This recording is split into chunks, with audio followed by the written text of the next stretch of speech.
สิ้นเดือนของเดือนกรกฎาคม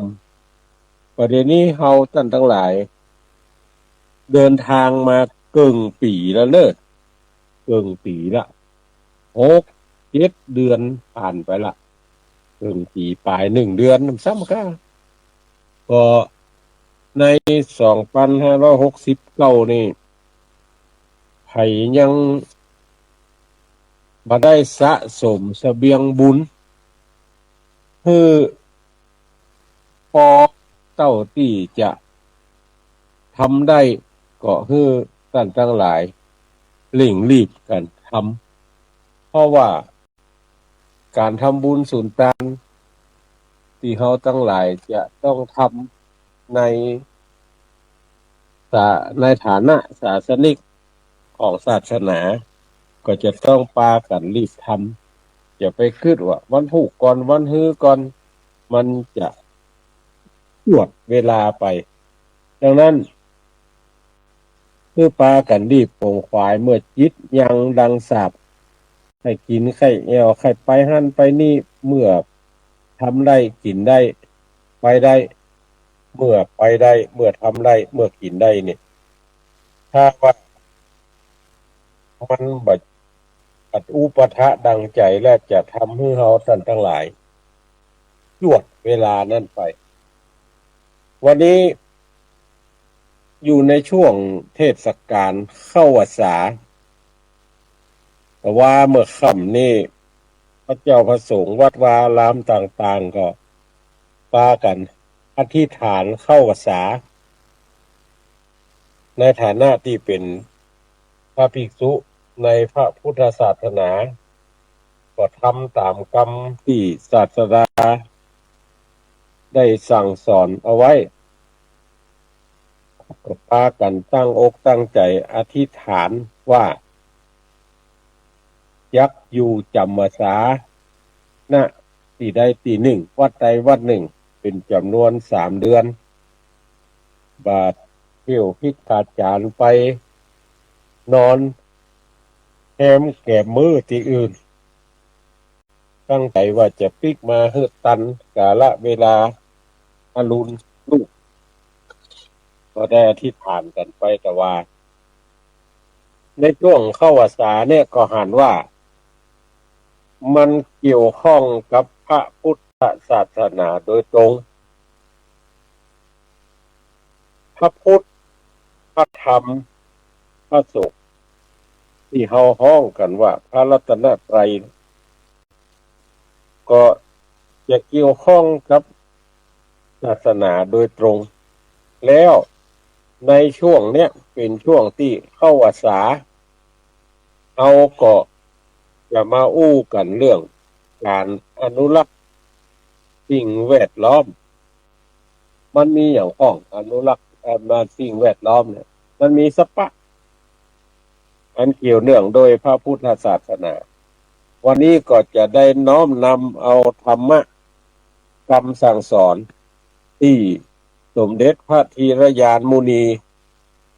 เจ้าอาวาสวัดปทุมคงคากรุงเทพนคร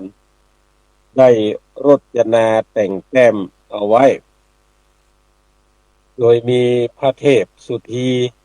รองเจ้าคณะภาค 1ในสมัยนั้นที่เจ้าหลวงวัดสามพระยาเป็นที่ปรึกษาพระราชรัตนดีลกเจ้าอาวาสวัดปทุมคงคาพระครูกิติปัญญาวัดเจ้าอาวาสวัดนครหลวงพร้อมกับโดยปันติตะนักปราชญ์เจ้าทั้งหลายพากันจัดทีมและเรียบเรียงเอาไว้เพื่อจักได้เอาไว้อู้ไว้จ๋าไว้สั่งสอนพี่น้องศรัทธาทั้งหลายวันนี้ก็จะได้น้อมนำเอาพระธรรมเทศนาผูกนั้นมาอู้มาจ๋ามาเทศนาให้เฮาท่านทั้งหลายได้ยินได้ฟังวันนี้ยังจะบัดเทศธรรมมาวัดอันเป็นธรรมเมืองให้ท่านทั้งหลายฟังเตื้อก็จะอู้เมืองในเรื่องเทศให้ท่านทั้งหลายฟังว่าพระพุทธศาสนามันเกี่ยวข้องกับพ ระแก้วเจ้าทั้งสามประการมันเกี่ยวข้องกับสิ่งแวดล้อมอันมีดินน้ำป่าเป็นต้นมันเกี่ยวข้องกันเชื่อใดท่านทั้งหลายก็ลองตั้งอกตั้งใจฟังแล้วก็ไปพินิจพิจารณาแล้วก็เชื่ออย่าไปฟังเชื่อเถอะฟังแล้วพิจารณาโดยปัญญาของตัวเก่าแล้วก็เชื่อในเนื้อหาสาระของพระธรรมเทศนาผูกนั้นก็ได้อู้ถึงเรื่องเหล่านี้เรื่องการอนุรักษ์สิ่งแวดล้อมเนี่ยมันจะไปในแนวทางไหนท่านทั้งหลายก็ลองตั้งอกตั้งใจจะดับพระธรรมเทศนาผูกนี้ตามสมควรแก่เวลาแล้วท่านทั้งหลายจะรู้ว่าการอนุรักษ์สิ่งแวดล้อมต้องทำอย่างใดแล้วต้องเนี้ยจะใดแล้วอย่างใดถึงจะชื่อว่าอนุรักษ์สิ่งแวดล้อมตามสมควรแก่เวลาสืบไปนะโมตัสสะภะคะวะโตอะระหะโตสัมมาสัมพุทธัสสะนะโมตัสสะภะคะวะโตอะระหะโตสัมมาสัมพุทธัสสะนะโมตัสสะภะคะวะโตอะระหะโตสัมมาสัมพุทธัสสะพระมณียานิอรัญญานิยัตถะนะระมติชโนวีตราระเมศสันตินะเตกามะคะเวสิโนติธรรมมีกถาบัดนี้ยักได้แสดงพระธรรมอำนวยความรู้แก่พุทธศาสนิกชนทั้งหลายผู้มีความสนใจในการสดับยังธรรมเทศนาตามสมควรแก่เวลาเฮาท่านทั้งหลายนับถือพระพุทธศาสนาซึ่งมีหลักสำคัญสามประการคือพระพุทธพระธรรมพระสงฆ์ที่เรียกกันว่าพระรัตนตรัยแปลว่าแก้วสามดวงพระรัตนตรัยนี้เป็นแสงสว่างเครื่องส่องทางของชาวไทยผู้นับถือพระพุทธศาสนาเป็นเวลานับพันปีมาแล้วพระรัตนตรัยนี้มีประวัติที่พอให้หันชัดว่าเกี่ยวกับโดยลำดับมาคือพระพุทธเจ้าผู้เป็นพระบรมศาสดาของพระพุทธศาสนานั้นพระพุทธองค์ทรงประสูติที่สวนลุมพินีหรือห้องว่าลุมพินีวันตรัสรู้ที่โคนไม้โพอุรุเวลาเสนานิคมแสดงธรรมจักรปวัตนสูตรที่ป่าอิสิปตนะมฤคทายวันเสด็จป่าลังอันชื่อว่าสาละวโนทยานสถานที่ตึงสี่อย่างเนี้ยที่ว่าเสด็จคือเสด็จดับขันธปรินิพพานที่อย่างที่อ้างมานี่ล้วนเป็นป่าเป็นสวนตึงหมู่ตึงมวลปัจจัยบ้านปัจจัยวังปัจจัยตึกรามบ้านช่องแม้แต่แห่งเดียวพระธรรมมันเป็นคำสั่งสอนของพระพุทธเจ้ากันแรกเป็นปฐมเทศนามีชื่อว่าธรรมจักรปวัตนสูตรธรรมจักรปวัตนสูตรเนี่ยพระพุทธองค์เทศน์ในวันอาสาฬหบูชาวันอาสาฬหบูชาพระพุทธเจ้าแสดงที่ไหนแสดงที่ป่าอิสิปตนะมคฤทายวันพระธรรมเทศนากันสุดท้ายมีชื่อว่ามหาปรินิพพานสูตร ระพุทธเจ้าก็ทรงแสดงที่ป่ารังอันชื่อว่าสาระวโนทยานพระสงฆ์ผู้ทรงพระธรรมเทศนาของพระพุทธเจ้าชุดแรกก็เกิดขึ้นที่ป่าอิสิปตนมฤคทายวันก็คือปัญจวัคคีย์ทั้งห้าอันมีพระอัญญาโกณฑัญญะเป็นต้นองค์สุดท้ายในสมัยที่พระพุทธองค์ทรงพระชนมายุตามภาษาบ้านเฮาก็เมื่อพระพุทธเจ้ายังบ่สิ้นอายุไขเตื้อเปิ้นก็แสดงในป่าลังป่าไม้ลังสาระวโนทยานก็คือท่านสุภัททปริภาชกซึ่งเป็นปัจฉิมวัยสาวกองค์สุดท้ายที่ตันได้หันพระบรมศาสดาและได้ฟังพระธรรมเทศนาสถานที่อยู่ของพระสงฆ์ในสมัยก่อนก็คืออยู่ต่ำพื้นก็ไม่เวลาพระสงฆ์อุปสมบทใหม่ๆก็จะได้รับคำสอนที่เรียกว่าผู้ศาสตร์หมู่นี้หมู่เป็นหนานผู้ที่เคยผ่านการอุปสมบทมาแล้วก็จะรู้ดีว่าอนุศาสตร์คืออย่างในข้อที่เกี่ยวกับต้นไม้ก็เปิ้นก็ว่าลุกขมูลเสนาสนังนิสาญะปปชาตักขะเตญาวาจีวังอุตตโหกรณีโยการบวชต้องอาศัยที่โคนต้นไม้ท่านทำความเพียรเพื่อจะได้อยู่โคนไม้นั้นตลอดชีพภายหลังก็ทรงอนุญาตผ่อนผันให้อยู่ณกุฏิหรือกุฏิที่ทายกทายิกาสร้างถวายได้แม้เช่นนั้นชื่อว่าวัดใหญ่ๆที่ขึ้นชื่อในครั้งพระพุทธเจ้าก็ยังทรงเอาคำว่าวันนะที่แปลว่าป่าและคำว่าอารามที่แปลว่าสวนมาต่อท้าย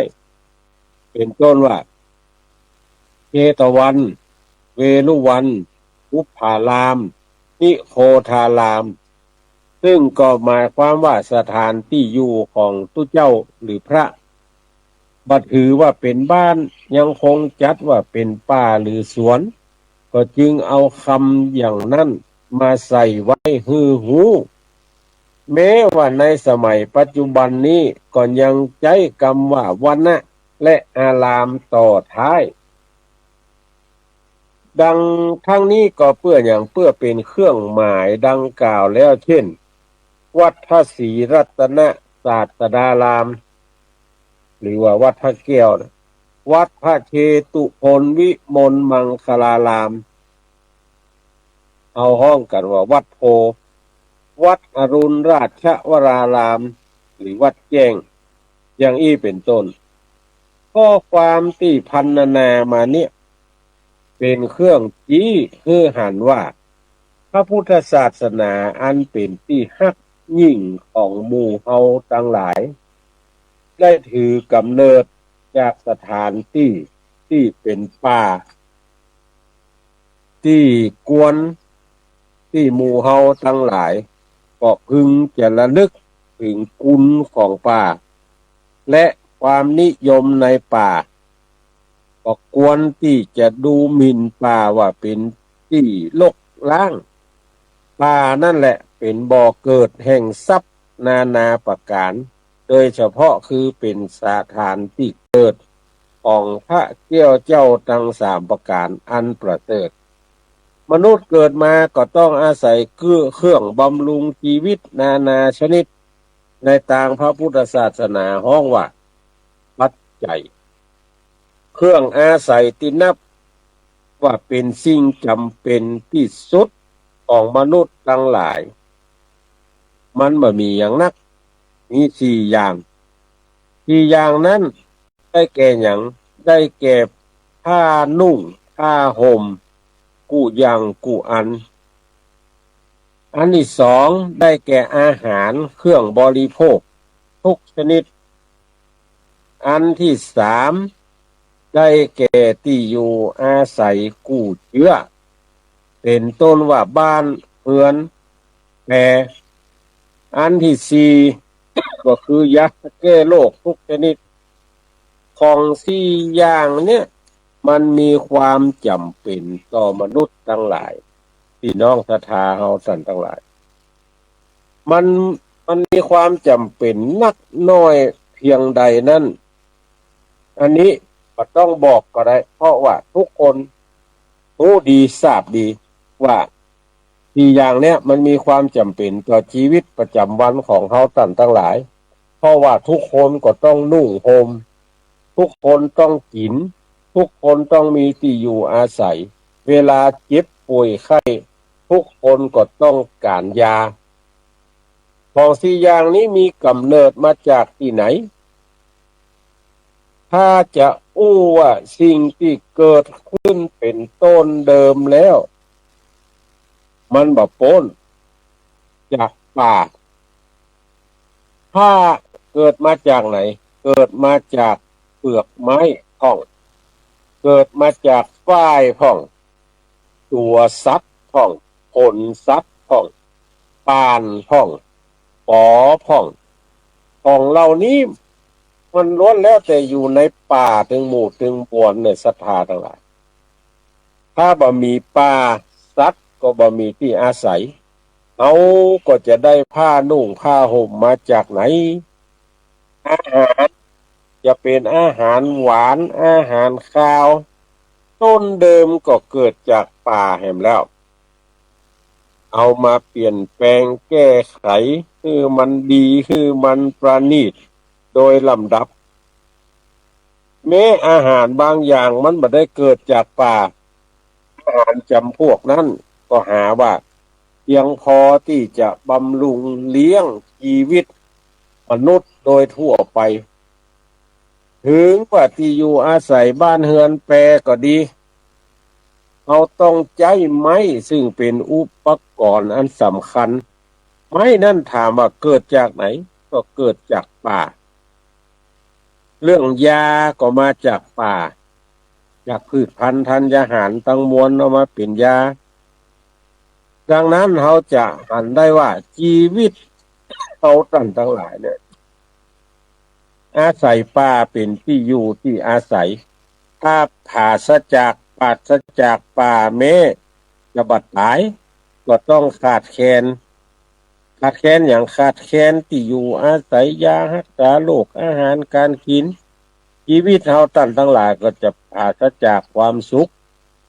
ชาวเมืองต้องอาศัยวัตถุดิบคือของป่านานาชนิดมาเป็นเครื่องบำรุงเลี้ยงชีวิตเป็นประจำวันในสมัยที่บ้านเมืองยังเป็นป่ามนุษย์ก็ยังอยู่ได้ตามฐานะ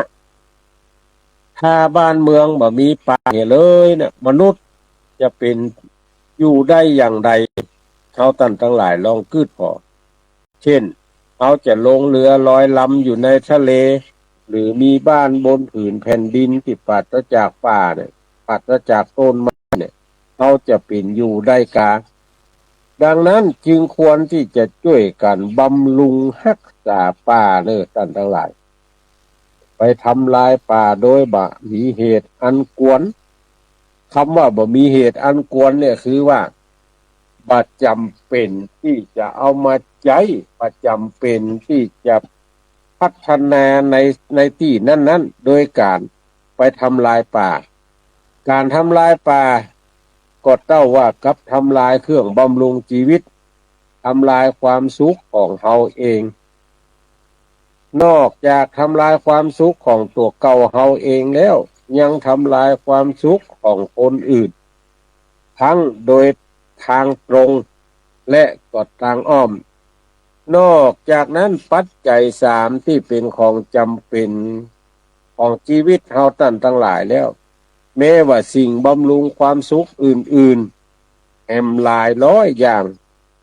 จะต้องเกิดขึ้นจากป่าเป็นส่วนนักเช่นโต๊ะเก้าอี้กระดาษดินสอรถไฟเรือไฟเป็นต้นต้องอาศัยไม้เป็นอุปกรณ์อันสำคัญ ถ้าเราอยากได้สิ่งบำรุงความสุขเหล่านี้ก็จะต้องช่วยกันบำรุงป่าตามโอกาสและความสามารถบ่ควรที่จะทำลายป่าโดยบ่ใช่เหตุพระอริยะเนี่ยเจ้าทั้งหลายนะเป็นผู้หมดจากกิเลสเล็งหันเหตุแห่งความสุขลื่นลมที่จะพึงได้จากป่าดังพรรณนามา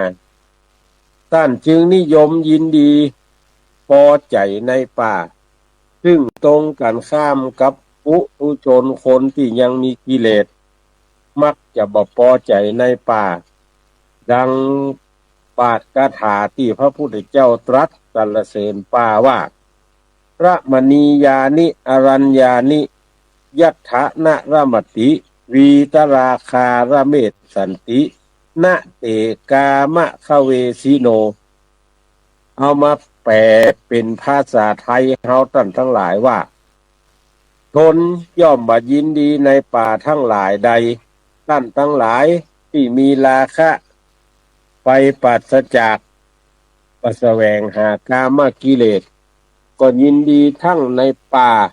ทั้งหลายในกายนั่นอันเป็นที่ลื่นลมเยอะอีกพระพุทธเจ้าทรงสั่งสอนให้ทุกเจ้าทั้งหลายตั้งอยู่ในองค์ห้า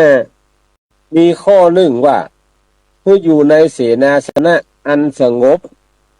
ก็คือหมายถึงเสนาสนะที่มันห่างไกลหมู่บ้านตั้งอยู่ในป่านั่นเองที่ทรงสอนเช่นนั้นก็เพราะเล็งหันว่าเสนาสนะป่าเป็นที่สงบสงัดปราศจากอารมณ์ที่จะรบกวนสมควรที่จะบำเพ็ญเพียรเพื่อบรรลุคุณธรรมแม้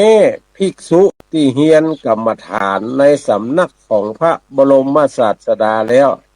ก็จะต้องเข้าไปบำเพ็ญเพียรในป่าเพรา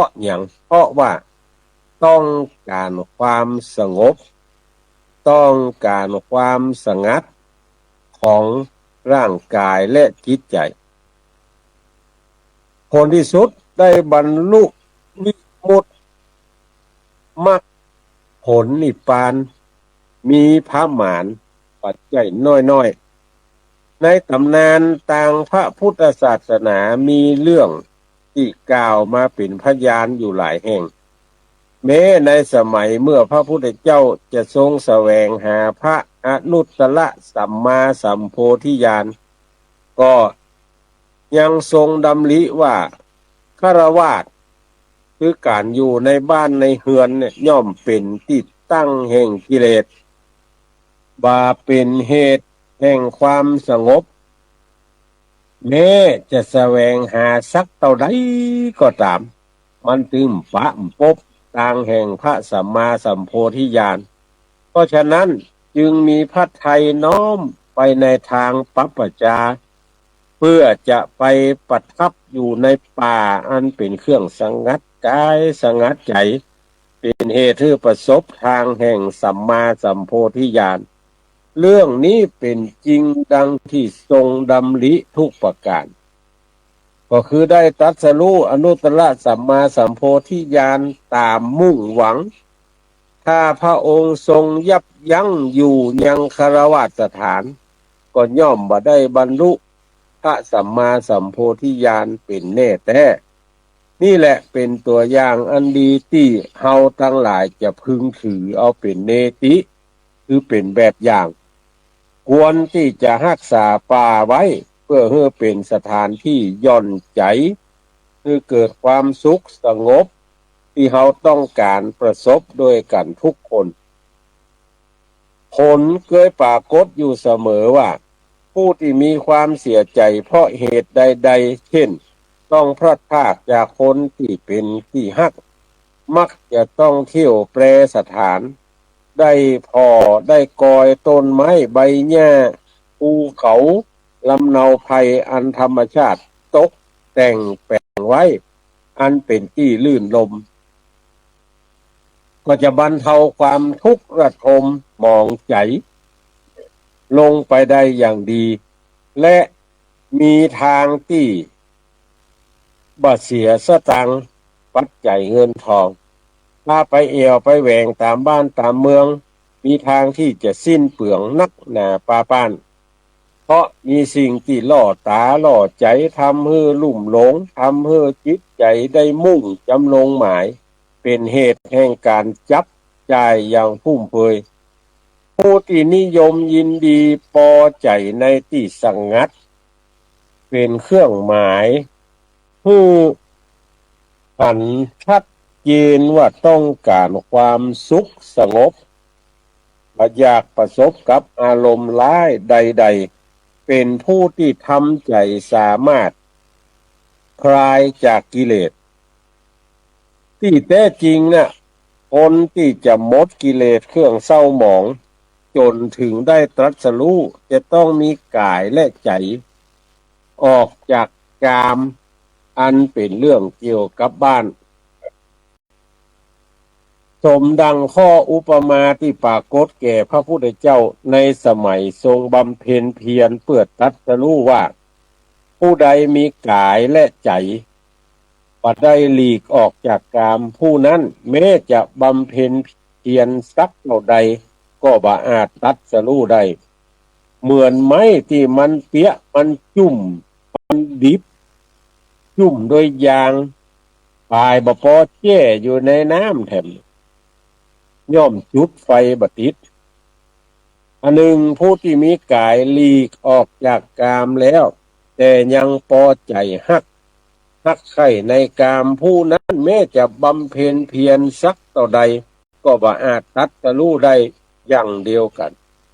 เหมือนไม้ที่ดิบอยู่จุ่มไปโดยยาง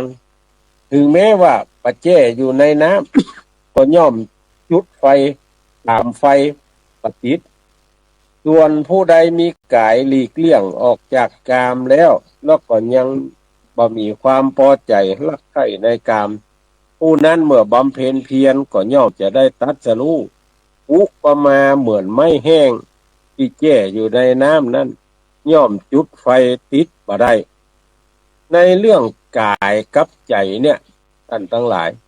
แม้ใจจะเป็นสิ่งสำคัญกว่ากายก็ตามแต่ว่ากายวิเวกความสงบกายย่อมเป็นปัจจัยให้ได้จิตตวิเวกส่วนจิตตวิเวกความสงบใจเป็นปัจจัยให้ได้อุปธิวิเวกนั้นความสงบกิเลสฉะนั้นความตรัสรู้แห่งมรรคผลนิพพานเนี่ยก็จะต้องการสถานที่สงบสงัดเป็นการเบื้องต้นก่อนดังเช่นทุกเจ้าที่เฮียนกรรมฐานแล้วก็จะต้องเข้าไปสู่ป่าหาความสงบกายเพราะที่ใดจะเป็นที่สงบกายได้ดีเท่ากับสถานที่ที่เป็นป่าอันลื่นลมมีขุนเขาลำเนาไพรหรือแม่น้ำไหลผ่านไปมาแล้วก็ปราศจากผู้คนสัญจรไปมาเป็นอันว่าบ่ได้ฉะนั้นป่าจึงเป็นสถานที่ที่บุคคลอย่างบุคคลที่จะได้บรรลุมรรคผลและนิพพาน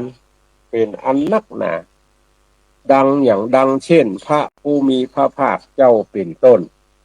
จึงควรที่ทุกคนจะพึงสงวนป่านอกจากสงวนป่าแล้วก็จะต้องรักษาป่านอกจากรักษาป่าแล้วก็จะต้องบำรุงป่าเอาไว้เพื่อเป็นสถานที่สงบกายย่อนใจเพื่อกายทุกข์ได้รับความสุขที่เกิดขึ้นแต่ความสงบการบำรุงรักษาป่าก็คือว่าบ่ทำลายป่าไม้ที่ควรจะทำลายบ่ทำลายในเมื่อมีเหตุการณ์อันสมควรเพราะการเช่นนั้นบ่สำเร็จประโยชน์อันหยังกลับเป็นการทำลายความสุขของตัวเก่าหรือบุคคลอื่นตลอดถึงสัตว์ป่านานาชนิดที่ได้อาศัยห่มเงาอาศัยใบและดอกผลอาศัยกิ่งก้านลำต้นเป็นเครื่องบำรุงความสุขการทำลายต้นไม้ เมื่อบ่มีเหตุจำเป็นควรได้รับความตำหนิติเตียนเป็นอย่างนักหนาปาปานดังเช่นพระเตมิยะบรมโพธิสัตว์พระเตมิยะใบเนี่ยสอนให้นายสุนันทสารถีที่ฝังพระองค์จะฝังพระองค์ทั้งเป็นว่ายัสสะลุกขัสสะขายายะนิสีไทยะวานะตัสสะสาขังพระชัยยะมิตัสสะทุพโภหิปาปะโกบุคคลนั่งนอนใต้ร่มใต้ร่มเงาแห่งพฤกษาคือนั่งนอนอยู่พื้นต้นไม้ใดก็ตามบุคคลนั้นบอกควรที่จะหักเอากิ่งก้านสาขายังไม้ต้นนั้นเพราะเมื่อทำการจะอันก็จะได้ชื่อว่าเป็นผู้ที่ประทุษร้ายมิตรเป็นคนลามกอย่างอีกที่จริงแล้วภาษิตนี้กล่าวแต่เพียงทำลายกิ่งต่ออันก็คือกล่าวถึงการก็ได้กล่าวถึงการทำลายต้นแต่อย่างอันท่านก็ยังตีเตียนว่าเป็นการบดีเท่ากับทำลายมิตรถ้าหักกิ่งไม้เนี่ยการที่พระเตมิยะสอนนายสุนันทสารถีอย่างอีกก็เพราะว่าต้นไม้มีคุณแก่มนุษย์และสัตว์จัดว่าเป็นมิตรเป็นสิ่งที่ร่วมสุขร่วมทุกข์ของมนุษย์ ได้จะใดเช่นในฤดูฝนมนุษย์ได้รับความห่มเย็นชุ่มชื้นต้นไม้ก็จื่นบานไปตัวในฤดูแล้งมนุษย์เราท่านทั้งหลายได้รับความรุ่มร้อนเหี่ยวแห้งใจต้นไม้ก็เหี่ยวแห้งตัวกันนั้นการทำลายต้นไม้โดยเหตุบ่สมควรพระเตมิยะจึงติว่าเท่ากับทำลายมิตรจัดว่าเป็นคนลามกเป็นคนพาลเพราะเท่ากับบ่ฮู้คุณค่าของต้นไม้ที่ตนและมนุษย์สัตว์ทั่วไปได้อาศัยอยู่มากนักเมื่อเล็งหันว่าการทำลายป่าหรือต้นไม้โดยบ่สมควรเป็นการบดีก็ควรจะงดเว้นเสียและควรที่จะบำรุงป่าหรือต้นไม้ให้งอกงามไพบูลย์ยิ่งขึ้นไปคล้ายกับว่าเราบำรุงมิตรหรือบำรุงผู้มีคุณอย่างเดียวกันเพราะการทำลายป่าทำลายต้นไม้พระโพธิสัตว์เตมิยะว่าเป็นการดีตรงกันข้ามแม้พระพุทธเจ้าก็ทรงสรรเสริญการปลูกต้นไม้เพื่อได้อาศัยร่มเงาการสร้างสวนเป็นที่น่าลื่นลมเพื่อคนได้เข้าไปชื่นชมและเป็นที่ชื่นใจซึ่งเป็นกิจการที่ปราศจากโทษว่าเป็นกุศลเป็นมงคลประการหนึ่งซึ่งตัดไว้ในมงคลสูตรว่าณวัชชานิกัมมานิเอตัมมังคะละมุตตมังการงานตั้งหลายที่บ่มีโทษเป็นอุดมมงคลอย่างอีกตัวอย่างที่ท่านอ้างไว้ก็มีเชื้อเดียวกันเช่นมัคคะมานพปลูกต้นไม้ทองหลางปลูกแค่ต้นเดียวเพื่อเป็นตาลนะเพื่อให้คนทั้งหลายได้ผ่านไปผ่านมาได้อาศัยห่มอาศัยเงาตายแล้วยังได้ไปเกิดเป็นพระอินทร์มีสมบัติเป็นอันมากมีต้นไม้เกิดกับผู้บุญญาบารมีก็เพราะอานิสงส์ได้ปลูกต้นทองหลางมีชื่อว่าต้นปริชัตตกะดอกมีรัศมีและกลิ่นก็หอมไปไกลพ้องกันว่าดอกไม้สวรรค์นางสุจิตาซึ่งเป็นภรรยาของมัคคะมานพสร้างสวนให้เป็นตาลตายแล้วไปไหนไปเกิดเป็นนางฟ้า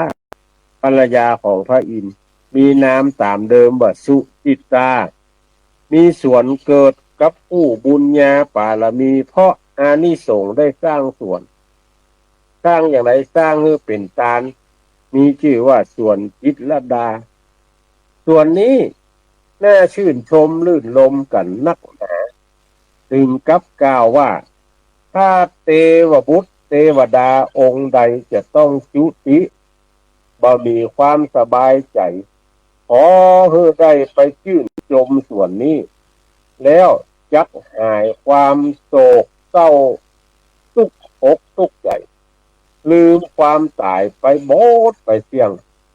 นับว่าเป็นที่ลื่นลมมากกับในปัจจุบันได้ตั้งชื่อพระราชฐานแห่งบางแห่งว่าจิตรลดาก็ยังมีเช่นส่วนจิตรลดาเหตุนี้จึงควรที่เฮาจะพึงบำเพ็ญกุศลด้วยการปลูกต้นไม้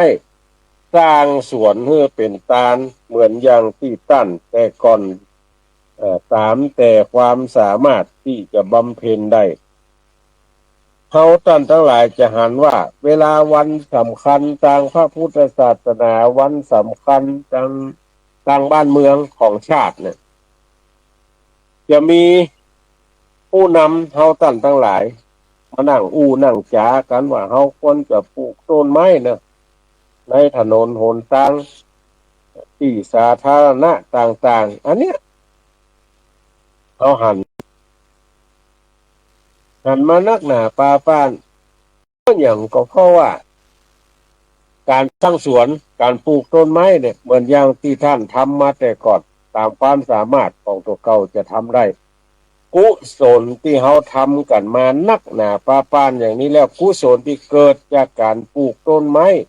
สร้างสวนบางทีเขายังบ่เคยทำก็จึงควรจะทำกันพ้องเวลาเปิ่นปลูกต้นไม้ในขณะที่เขาปลูกต้นไม้แม้จะได้รับความชื่นใจเมื่อต้นไม้ใหญ่ขึ้นมาโตขึ้นมา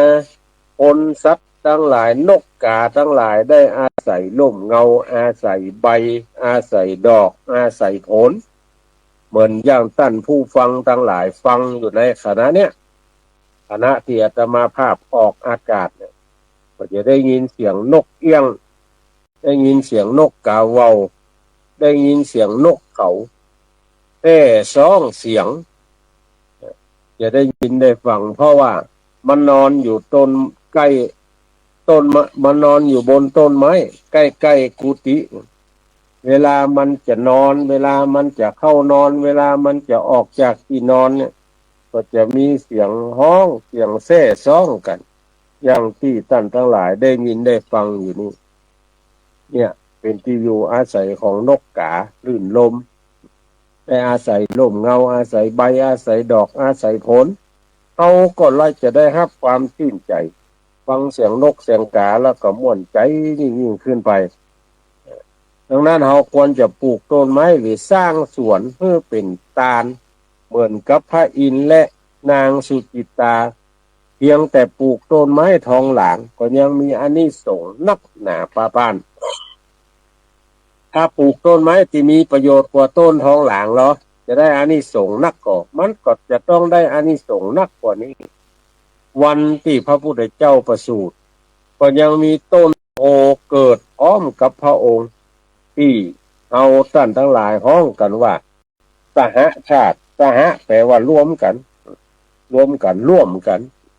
ต้นโพต้นนั้นแหละต่อมาแถม35 ปีพระองค์ได้ทรงอาศัยเป็นที่นั่งตัดสรู้นับว่าต้นโพเป็นกู้บุญญาบารมีของพระพุทธเจ้าต้นไม้ยังเกิดเป็นกู้บุญบารมีของพระพุทธเจ้าเช่นนี้แน่แม้ว่าในสมัยเรายังนับถือต้นโพว่าเป็นต้นไม้สำคัญก็โค่นล้มบ่ทำลายหันต้นโพเขาก็ยังยกมือไหว้โดยบักกระดากละอายใจเหมือนต้นไม้อื่นเราทั้งหลายนั้นควรจะดำเนินการตามที่พระพุทธเจ้าคือมีบุตรเกิดลูกเกิดมาคนหนึ่งก็ควรจะปลูกต้นไม้อย่างก็ได้ สักต้นหนึ่งเพื่อเป็นกู้ชีวิตของบุตรสุดแท้แต่จะเป็นต้นไม้อันยังที่เราชอบใจต้นไม้ที่มีความทนทานต่อดินน้ำลมไฟต้นไม้ที่มีความสวยงามแม้ว่าปัจจัยต้นไม้ล้มลุกเราก็ยังปลูกถ้าชาวไทยเราท่านทั้งหลายถือคติปลูกต้นไม้ในวันเกิดเยอะเมืองไทยก็จะมีต้นไม้เพิ่มขึ้นปีละหลายแสนต้นเพราะในวันหนึ่งมีคนเกิดบัดต่ำกว่า1,000 คนเพื่อนสำรวจกันมาเมินน่ะแม้ว่าต้นไม้ที่ปลูกในวันเกิดจะตายไปเหี่ยวพ่องก็ยังต้องเหลือแหมนักหนาปาปานเมื่อใหญ่โตขึ้นอาศัยกันและกันแหมนักหนา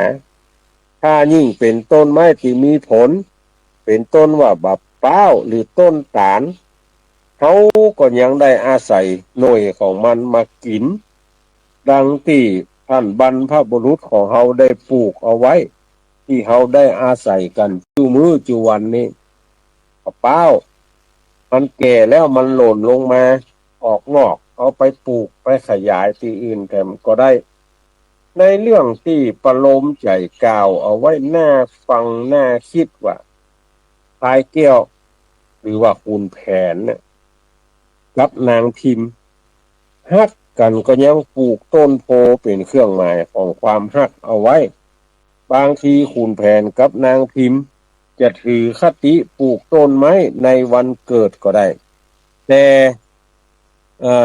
มาโหคติในที่นี้มันสายไปจึงเปลี่ยนเป็นปลูกต้นไม้เป็นเครื่องหมายของความฮักถ้าเฮาทั้งหลายยึดถือคติอย่างเอี้ยก็ยังจะได้อย่างได้ต้นไม้ในวันอย่างในวันแต่งงานเพื่อเป็นพยานของความรักของเฮาทั้งสองผลที่จะพึงได้โดยส่วนใหญ่ก็คือประเทศไทยมีต้นไม้เพิ่มขึ้นแถมอย่างเดียวกันตระกูลของพระพุทธเจ้าเนี่ยยังความเป็นไปเกี่ยวกับต้นไม้ก็คือตระกูลฝ่ายป่อฝ่ายพุทธบิดาเนี่ยพ้องกันว่าตระกูลสักกยะ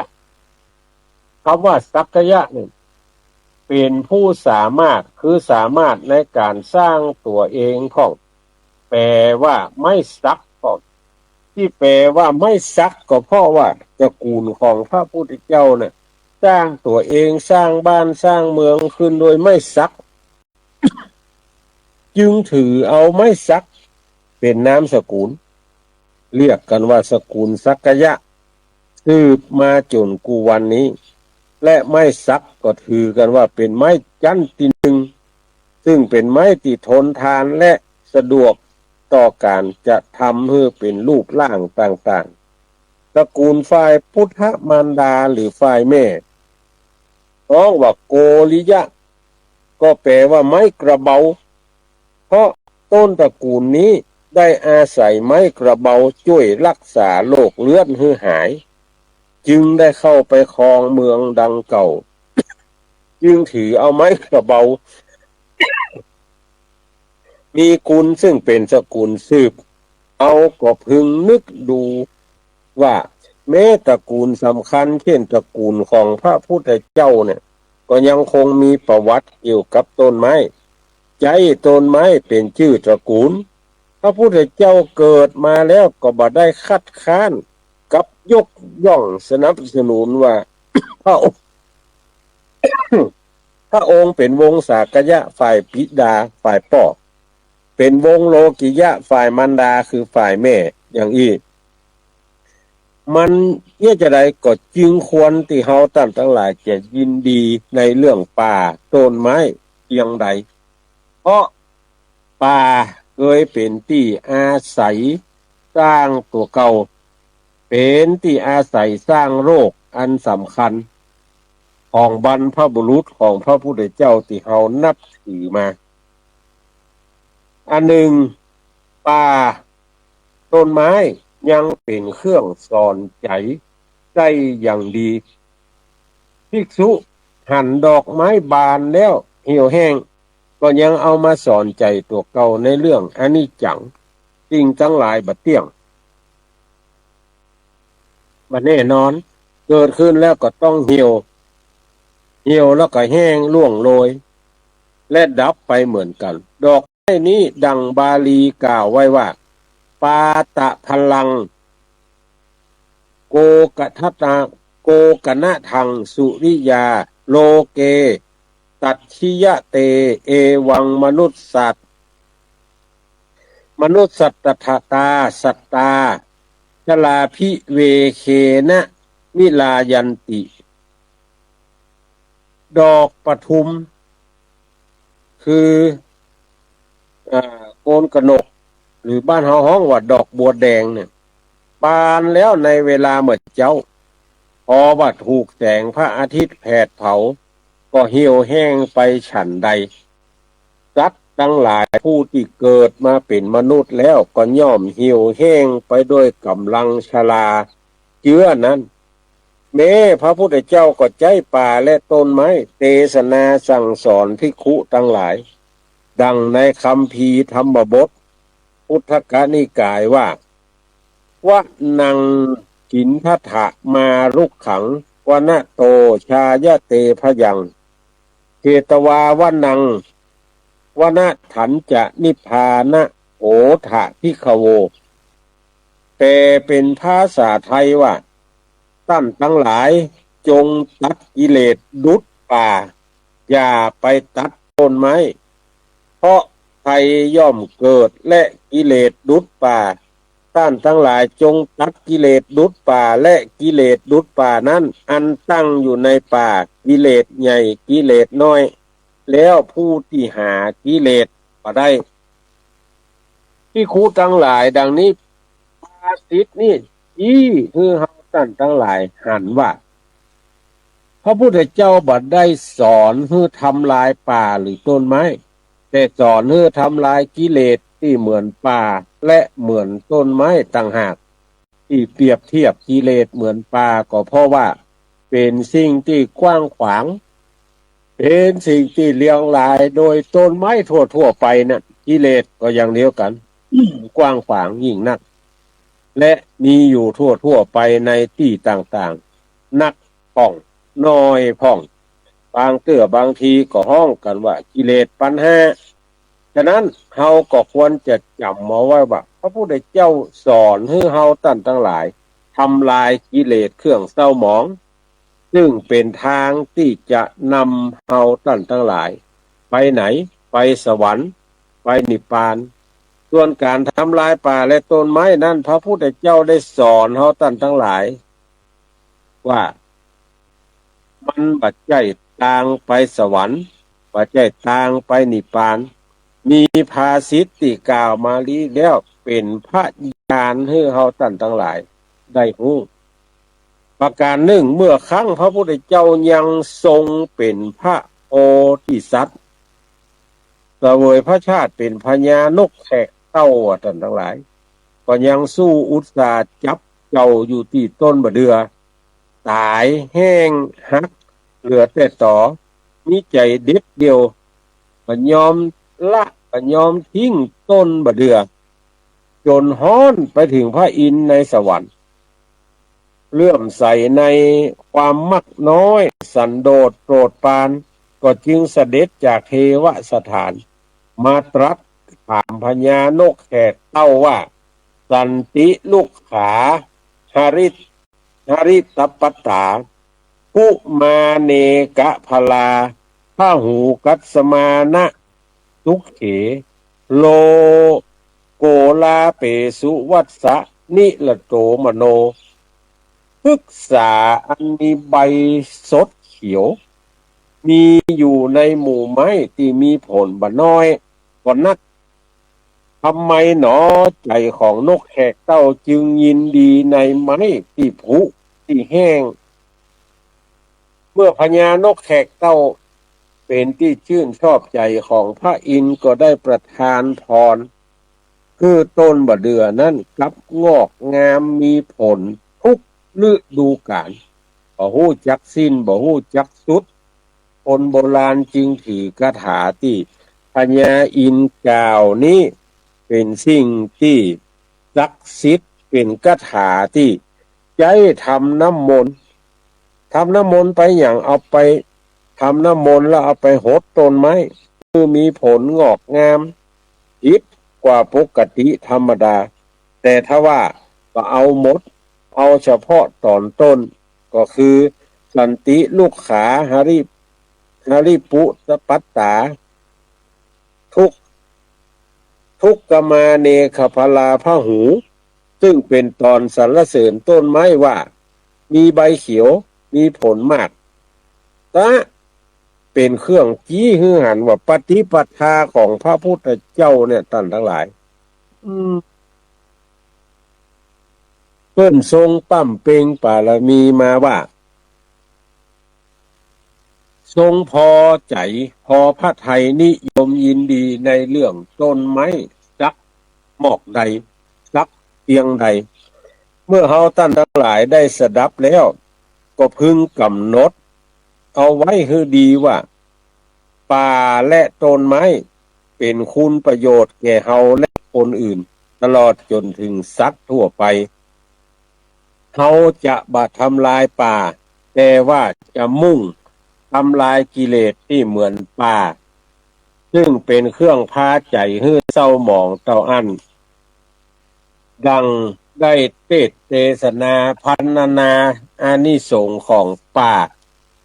ความสำคัญของป่าให้เฮาท่านทั้งหลายตามสมควรแก่เวลามาเต้าอี้เอวังก็มีด้วยประกาศนี้อันนี้เป็นพระธรรมเทศนาตอนทั้งหลายเกี่ยวกับการอนุรักษ์ป่าเกี่ยวกับการรักษาป่านี่เป็นพระธรรมเทศนาที่เทศนาจบลงไปใช้เวลาอยู่48นาที ที่ได้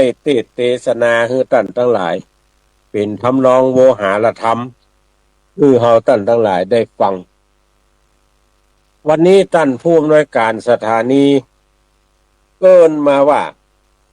เมาเลยเนอะ ยักยาว2 ชั่วโมงรวดก็มานั่งกึดใจว่าจะเอาพระธรรมเทศนาทำข้าวมาเทศนาให้ท่านทั้งหลายฟังก็ทำมันพอ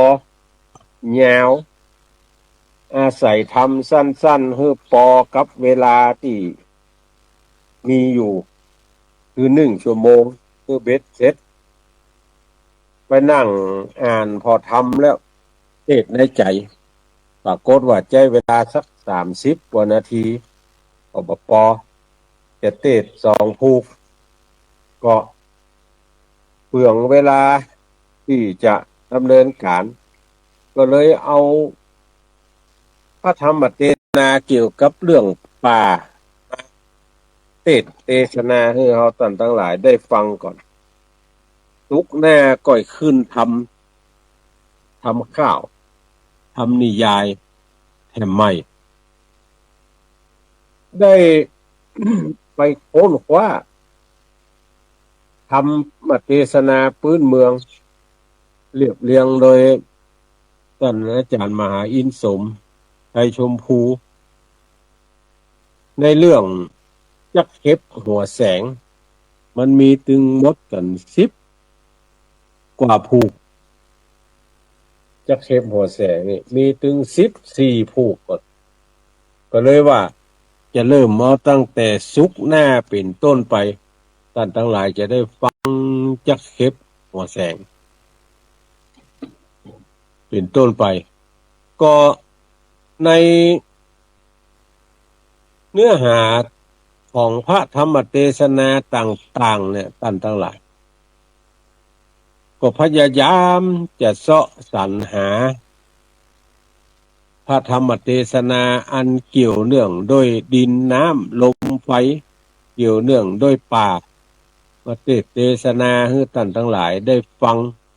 เป็นทำนองร้อยแก้วพ่องเป็นทำนองโวหารพ่อง เพราะอย่างก็เพราะว่าพระธรรมเทศนาของพระพุทธเจ้าเนี่ยโอ้มันมีนักมีหลายมีถึง84,000พระธรรมขันธ์เตียตมาภาพและตุเจ้าทั้งหลายเอามาติดมาเทศนาให้ท่านทั้งหลายได้ยินได้ฟังเนี่ยมันยังมาถึง4,000พระธรรมขันธ์ได้ก้าเห็นถึง80,000ก็บอกฮู้จะเอาที่เอ่อเอามาเทศนาเสี่ยงเมื่อใดเพราะมันมีนักมีหลาย84,000พระธรรมขันธ์ก็จะต้องอาศัยความเข้าใจความรู้ความเชี่ยวชาญความสปะสเปดที่จะเอามาเป็นเหตุให้เราท่านทั้งหลายได้ยินได้ฟังเนี่ยในเนื้อหาสาระของพระธรรมเทศนาเนี่ยก็อุตสาหะฟังกันไปท่านทั้งหลายแม้ว่าจะฟังหู้เรื่องพ่องฟังบ่หู้เรื่องพ่องเนี่ย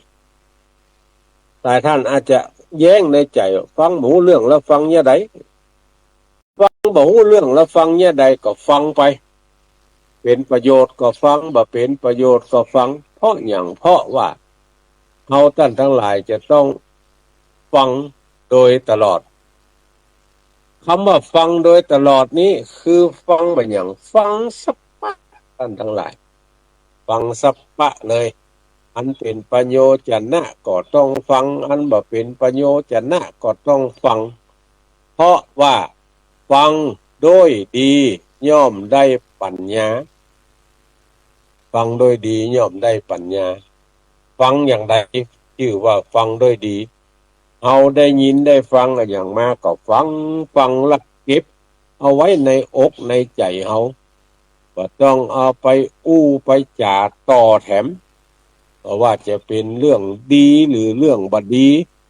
ถ้าเฮาคิดว่าถ้าอู้ออกไปแล้วบ่เป็นประโยชน์นะกับเฮาหรือกับคนอื่นเนี่ยนะก็ต้องเอาไปอู้ต่ออันใดที่จะเป็นประโยชน์นะกับเฮากับคนอื่นนี่เอาอันนั้นไปอู้ไปจ่าต่อไปแถมถามว่าเอาไปอู้ไปจ่าเนี่ยใดมันจะเป็นประโยชน์นะกับใครก็จะเป็นประโยชน์นะกับสังคมส่วนรวมที่เขาท่านทั้งหลายสามารถที่จะเอาไปอู้ไปจ่าต่อไปได้แถมอันเนี้ยถ้าเราคิดอย่างอี้แล้วนะท่านทั้งหลายเราก็จะปะอย่างปะสิ่งที่มันจะเกิดขึ้นกับเราปะปัญญาปะปัญญาที่เราจะได้จากการฟังหู้ข่าว500 ตัวอยู่ในถ้ำอาศัยอยู่ในถ้ำโอ้วันหนึ่งทุกเจ้ากลุ่มหนึ่งเข้าไปอาศัยอยู่ในถ้ำนั้นสาธยายมนต์คือสูตรโยโกห้องเนี่ยผู้ข่าวก็ฟังถึงวันมีวันหนึ่งฟังม่วนฟังเพลินลืมไปว่าอินจากการเกาะบะหินบะผาอยู่บนเพดานถ้ำพอสวะตีนจากบะหินบะผาแล้วตัวเก้าก็หยาดลงมาตกลงมาตายผู้ข่าวเหล่านั้นตายแล้วไปไหนไปเกิดในสวรรค์ชั้นฟ้าเพราะอย่างก็เพราะว่าอานิสงส์ของการในเมื่อฟังอยู่จิตใจแช่มชื่นเบิกบานม่วนอกม่วนใจพอม่วนอกม่วนใจแล้วก็ลืมว่าตัวอยู่บนหน้าผาบนเพดานปล่อยตีเนี่ยตกลงมาตายก็จึง เกิดอานิสงส์ได้ไปเกิดเป็นเทวดาอยู่ในชั้นฟ้านี่เพราะอย่างเพราะว่าฟัง เพราะว่าการฟังดังนั้นบัณฑิตนักปราชญ์ทั้งหลายก็จึงกล่าวเอาไว้เสมอว่าฟังด้วยดีย่อมได้ปัญญาเนี่ยฟังไปเถอะดีก็ต้องฟังบ่ดีก็ต้องฟังเพราะอย่างเพราะว่าการฟังนั่นมันเกิดเป็นประโยชนะแก่เฮาท่านทั้งหลายบัณฑิตนักปราชญ์ทั้งหลายก็จึงบอกเฮาฟังนักเพราะว่าจะเป็นเรื่องดีหรือเรื่องบดีเฮาท่านทั้งหลายก็จะต้องฟังฟังไปเลยจะเกิดพละอานิสงส์อันกว้างขวางเกิดพละอานิสงส์อันกว้างขวางเพราะว่าการฟังมันเป็นการดีแล้วเป็นการจำเขาเคยได้ยินได้ฟังมันยังบัดจำพอไปฟังแหมเตื้อมันเกิดความจำไปฟังแหมเตื้อเกิดความเข้าใจอย่างเงี้ยเพราะว่าสิ่งใดที่เคยฟังมาแล้วยังบ่เข้าใจก็จะเข้าใจในสิ่งนั้นชัดสิ่งใดที่เฮาบ่เข้าใจมันก็ย่อมจะเข้าใจเมื่อเข้าใจแล้วทำความหันของตัวเก่าให้ถูกต้องแทนอันเนี้ยท่านทั้งหลายโอ้ก็จักได้ชื่อว่าเอาฟังโดยดีมันถึงได้ปัญญาได้อย่างสัพพะเปเหระดังนั้นเปิ้นจึงสอนสืบกันมาว่าคือฟังฟังแล้วจะเป็นประโยชนะกับเฮาท่านทั้งหลายอย่างเงี้ยคือเฮาท่านทั้งหลายนี่ฟังเพราะว่าจะเป็นเรื่องใดก็ตามก็คือฟังโดยตลอดฟังแล้วก็จะได้ประโยชนะจากการฟังทั้งหลายเหล่านั้นอย่างเงี้ยฟังไปเถอะผู้เจ้าตนใดเทศน์ก็ฟังเทศน์ดีก็ฟังเทศน์บ่ดีก็ฟังไปจะเป็นประโยชนะกับเฮาท่านทั้งหลายอันนี้ชื่อว่าเฮาท่านทั้งหลายฟังด้วยดีย่อมได้ปัญญาฟังไม่ดีย่อมมีปัญหานั่นเปิ่นฮือฟังด้วยดีเอาจักได้ปัญญาได้ปัญญาได้ความที่เป็นประโยชนะกับเฮาท่านทั้งหลายสืบไปหน้าดังนั้นก็คือท่านทั้งหลายตั้งอกตั้งใจฟังกูเรื่องกูราวฟังก็จะได้ปัญญาเจ้าอีเป็นต้นก็ได้เทศนามาอู้จากับท่านทั้งหลายมา1 ชั่วโมงกว่าละต่อไปนี้ก็จะได้อู้ถึงเรื่องสัพเพเหระคือเฮาท่านทั้งหลายได้ยินได้ฟังตามเวลาที่เพิ่นกำหนดคือสืบไปแถม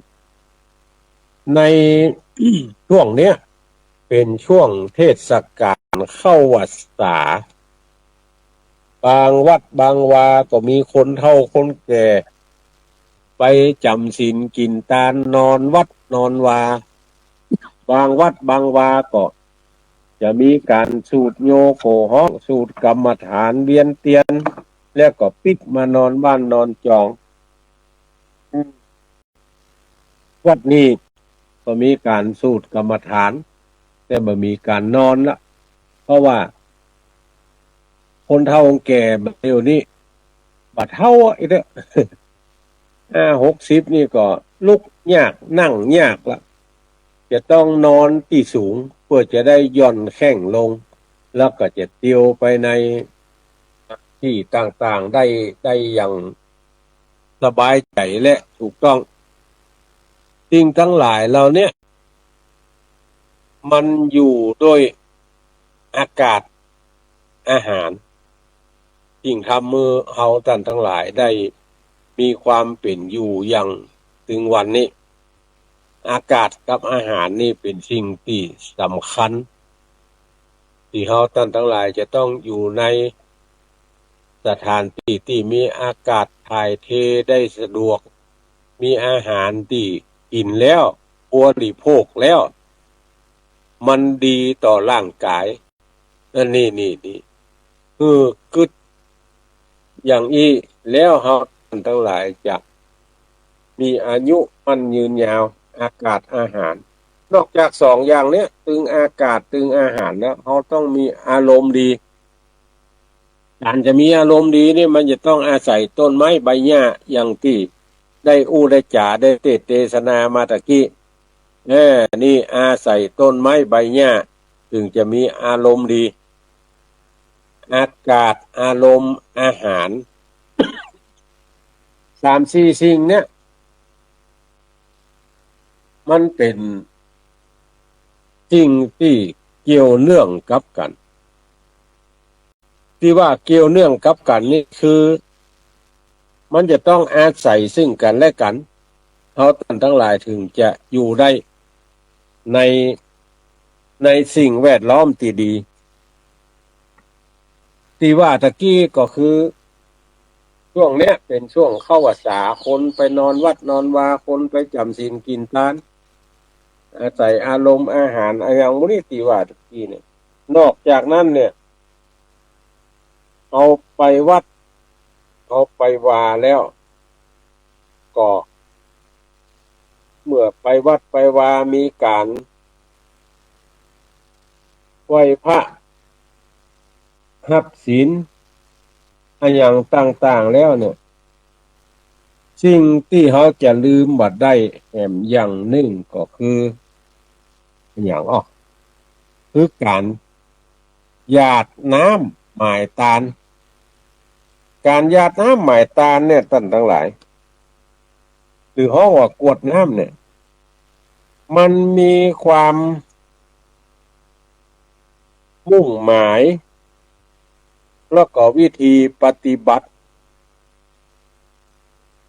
ความมุ่งหมายมีตัวกันอยู่3-4อย่าง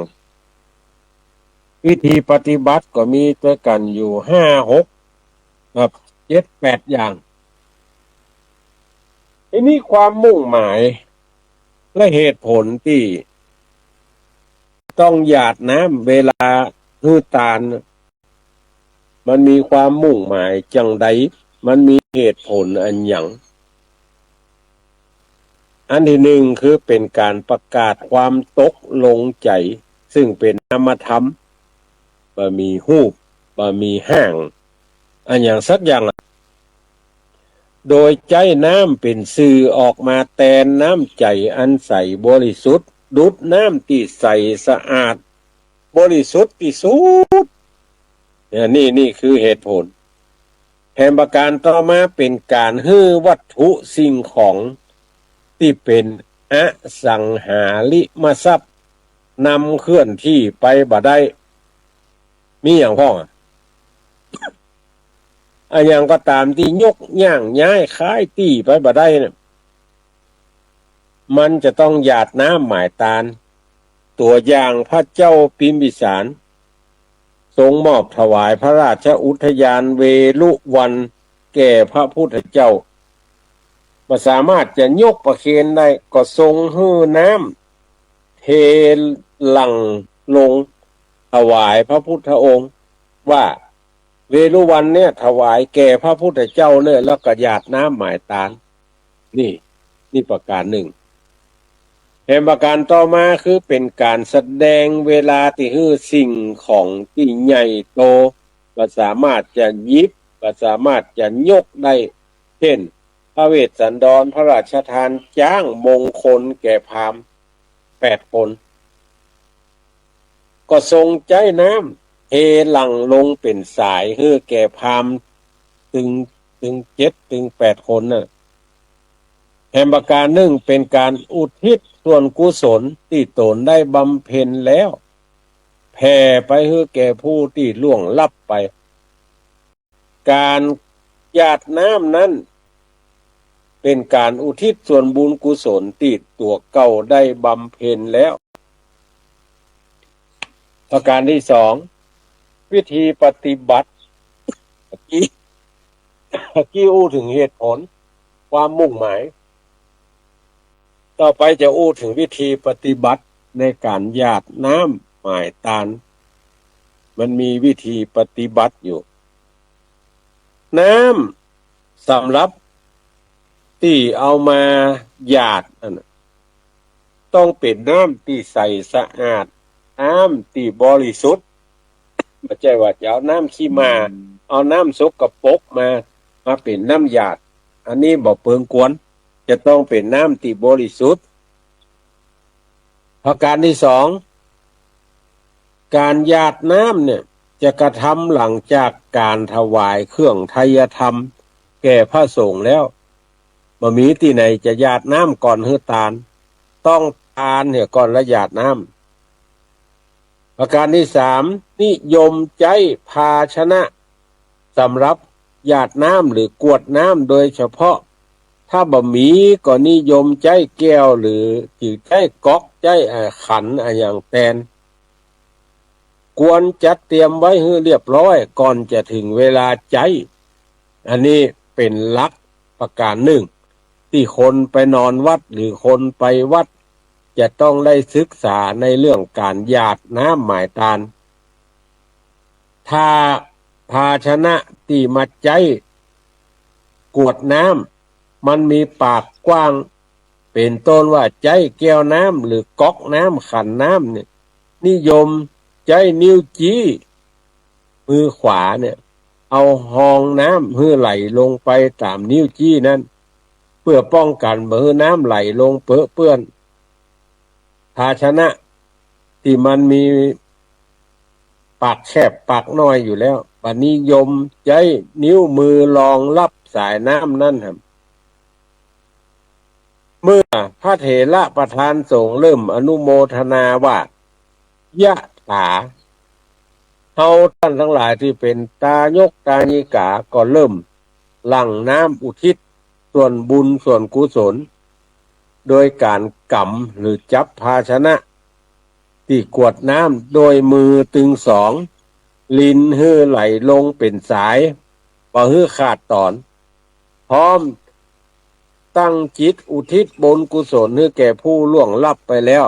ถ้าเขาจะตามไปหาคนล่วงลับไปแล้วเนี่ยแล้วก็จะต้องนึกในใจว่าอิทังเมยาตินังโหตุสุขิตาโหตุยาตะโยอิทังเมยาตินังโหตุสุขิตาโหตุยาตะโยขออุทิศส่วนบุญส่วนกุศลนี้จงสำเร็จแก่ญาติทั้งหลายของข้าพเจ้าขอให้ญาติทั้งหลายของข้าพเจ้ามีความสุขอันนี้ตั้งใจอุทิศบุญกุศลให้แก่ญาติผู้ล่วงลับไปแล้วเมื่อพระสงฆ์รูปที่สองรับอนุโมทนาวะสัพพีติโยคือผู้ติกวดน้ำปัจจัยเทน้ำคือหมดภาชนะแล้วนั่งประนมมือนับตอนต่อไปเอาผลจบถ้าบ่มีน้ำสำหรับที่จะเอามาหยาดก็ให้นั่งทำจิตของตัวเก่าให้สงบตั้งใจอุทิศบุญกุศลให้แก่ผู้ล่วงลับไปแล้วก็กราบสามเตื้อหรือไหว้แสดงความเคารพพระสงฆ์แห่มเตื้อหนึ่งเมื่อพระสงฆ์อนุโมทนาจบแล้วถามว่าน้ำที่หยาดนั้นนำไปไหนนำไปเทหรือลดต้นไม้หรือในที่โล่งกลางแจ้งแต่บ่ควรจะทอกจะเทลงในภาชนะที่บ่สะอาดเช่นกระโถนเป็นต้นอันนี้เป็นหลักการเป็นคู่มือของคนไปนอนวัดพูดถึงเรื่องน้ำหยาดที่เฮาท่านทั้งหลายจะเอาไปหยาดเอาไปเทซึ่งเป็นหลักในข้อที่11ของกู้มือคนไปวัดดังนั้นท่านทั้งหลายก็ต้องพึงระลึกอยู่เสมอว่า เมื่อไปวัดไปวาไปกินไปตานไปอย่างก็ควรจะเตรียมน้ำหยาดของเฮาไปตัวเพื่อจะได้บัดต้องไปเสาะหาตั้งหน้าตั้งอย่างเพราะเขามีอยู่แล้วนี่เป็นต้น ดังนั้นการไปวัดไปวาเนี่ยต่างทั้งหลายมันต้องมีการเตรียมตัวกันนักหนาป้าป้านตั้งแต่การอาบน้ำแต่งตัววีหัวตาแป้งการเก็บดอกเก็บดวงยามใดที่จะเก็บดอกเก็บดวงยามตะวันร้อนแดดร้อนเปิ้นมานิยมเก็บแต่เก็บดอกเก็บดวงกันเพราะว่ามันจะเหี่ยวจะแห้งแล้วเวลาใดควรเก็บก็เวลาเมื่อค่ำยามแลงอันนี้ควรที่จะเก็บดอกเก็บดวงเอามาใจมาสอย เอาไปวัดไปวาสิ่งทั้งหลายเหล่านี้นั่นมันจะต้องอาศัยซึ่งกันและกันคือใจได้ดีใจได้ผลคำว่าได้ดีและได้ผลนั้นมันมาจากอย่างก็มาจากความตั้งอกตั้งใจของเฮาตั้นทั้งหลายที่จะทำให้มันดีมันได้ผลตามที่เฮาตั้นทั้งหลายกึศเอาว่าอันนี้จะเป็นบุญเป็นกุศลกับเฮาตั้นทั้งหลายไปหน้าแล้วเฮาก็มาทำตามที่เฮาตั้นทั้งหลายกึศว่ามันทำแล้วมันได้ผลกับเฮาตั้นทั้งหลาย จริงเหล่านี้มันเกิดมาจากความรู้ของบรรพบุรุษเฮาตั้นทั้งหลายที่สั่งสอนแล้วทำสืบตามกันมานี่มันเป็นความรู้ของบรรพบุรุษที่เพิ่นทำและสืบตามกันมาเฮาตั้นทั้งหลายก็เรียนรู้จากการที่ได้ยินจากการที่ได้ฟังจากการที่ได้หันพ่อแม่ผู้บังเกิดเก่าและหรือคนเฒ่าคนแก่ที่ทำที่สั่งสอนสืบตามกันมาแล้วเฮาท่านทั้งหลายลองเอามาทำพออันใดที่ทำแล้วมันเป็นประโยชน์มันแม่นแต่อันนั้นเฮาก็เอามาสอนกันต่อไปแถมเหมือนกับช่างเหมือนกับสถาปนิกที่จะสอนกันเหมือนถึงวันเนี้ยแต่ก่อนนี้สอนจากการพ่อพ่อแม่พ่อสลาทำคนที่ ไปพ่อนั่นก็ใจความคิดความอ่านตัวเก่าใจทักษะที่มีอยู่ในสมองของตัวเก่าพ่อสลาว่าเนี่ยมันเป็นอีมันเป็นอีแล้วก็ที่สุดเอามาทำด้วยตัวเก่าอันไหนมันดีก็ทำต่ออันใดมันบ่ดีก็บ่ทำเหมือนถึงวันเนี่ยเฮาตั้นทั้งหลายลูกเป้าลูกฝางลูกดอยสะเก็ดลูกแม่ริมลูกตังจอมทองสันปะตองมาโดยเต่าอมก๋อยไม่อายไปไหนไปเวียงถามว่ามันใจเส้นทางเดียวกันก็สายใต้ก็ใจสายใต้สายวันออกก็ใจสายวันออกสายเหนือใจสายเหนือสายวันตกใจสายวันตกใจคนละทิศละสายคนกลางที่จะเตียวถามว่ามันเพียวเวียงก็เพียวมดลูกทางใดมาก็เพียวมดอยู่ที่ว่าเฮาตั้นทั้งหลายจะไปทางใดจะมาทางใดเพียวเวียงเหมือนกันหมดก็เพราะว่าเฮาตั้นทั้งหลายมาจากที่คนแห่งคนตี้กันจึงเป็นที่มาว่าเนี่ยจะใดจะเป็นประโยชนะเนี่ยจะใดจะไปในทิศทางเดียวกันก็ลองศึกษาเรียนรู้แล้วเอามาปฏิบัติอันใดที่มันเข้าท่าเข้าทางเฮาตั้นทั้งหลายก็เอาไปทำสืบต่อกันมาเหมือนตู้เจ้าทั้งหลายเนี่ยที่เทศได้นะบ่ใช่ว่าไปอยู่ๆก็เทศได้บ่ใช่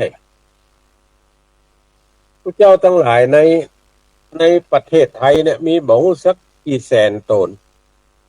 จะอู้จะจาจะเทศจะเทศนาให้คนอื่นได้ฟังและเข้าใจเนี่ยมีน้อยอย่างพระนักจัดรายการเนี่ยท่านทั้งหลายจะหันว่ามีบัหลายถามว่าแล้วตนอื่นอู้ได้ก็ได้ตนอื่นสอนได้ก็ได้ แต่เปิ้นบ่มีโอกาสที่จะได้มาอู้มาจามาออกอากาศเหมือนพระนักจัดรายการทั้งหลายที่จัดรายการอยู่ตังสถานีวิทยุคลื่นสีขาวนี่ หลายท่านจะหันว่าทุกเจ้าวัดเฮาวัดตันทั้งหลายเทศก็ได้อันยังก็ได้หมดแล้วเพิ่นยังไปออกอากาศมันบ่มีโอกาสที่จะได้ออกอากาศก็จึงหันว่าเมื่อบ่มีโอกาสได้ออกอากาศก็จะต้องอาศัยทุกเจ้าที่มีโอกาสได้ออกอากาศ ฟังแล้วอาจจะซับซ้อนกันสักหน่อยได้ออกอากาศเพราะมีโอกาสบ่ได้ออกอากาศเพราะบ่มีโอกาสของคนเราท่านทั้งหลายนะมันเหมือนกันอย่างท่านทั้งหลายนะบางคนก็ได้กินกินปลาบางคนก็ได้กินก็พักอยู่ที่โอกาสของคนเฮาท่านทั้งหลายเนี่ยบัณฑิตนักปราชญ์สอนเอาไว้ว่าเมื่อมีโอกาสปัจจัยทำโอกาสนั้นคือได้อย่างน้อยเอา100เขาตั้งคือได้สูงสุด 80% ที่เหลือก็ว่ากันถ้าท่านทั้งหลายทำอย่างเงี้ยขึ้นอย่างเงี้ยเหมือนกับการทำความดีเนี่ยทำแล้วบ่เดือดร้อนตัวเก่าทำแล้วบ่เดือดร้อนคนอื่นเนี่ยบัณฑิตนักปราชญ์อู้ไว้เสมอว่าทั้งหลายเหล่านี้เป็นคำสอนของพระพุทธเจ้าเลยอันใดก็ตามทำแล้วบ่เดือดร้อนตัวเก่าทำแล้วบ่เดือดร้อนคนอื่นเนี่ยอันนั้นเป็นคำสั่งสอนของพระพุทธเจ้าทั้งมวลสิ่งใดก็ตามเนี่ยแล้วทำแล้วเดือดร้อนตัวเก่าเนี่ยแล้วทำแล้วเดือดร้อนคนอื่น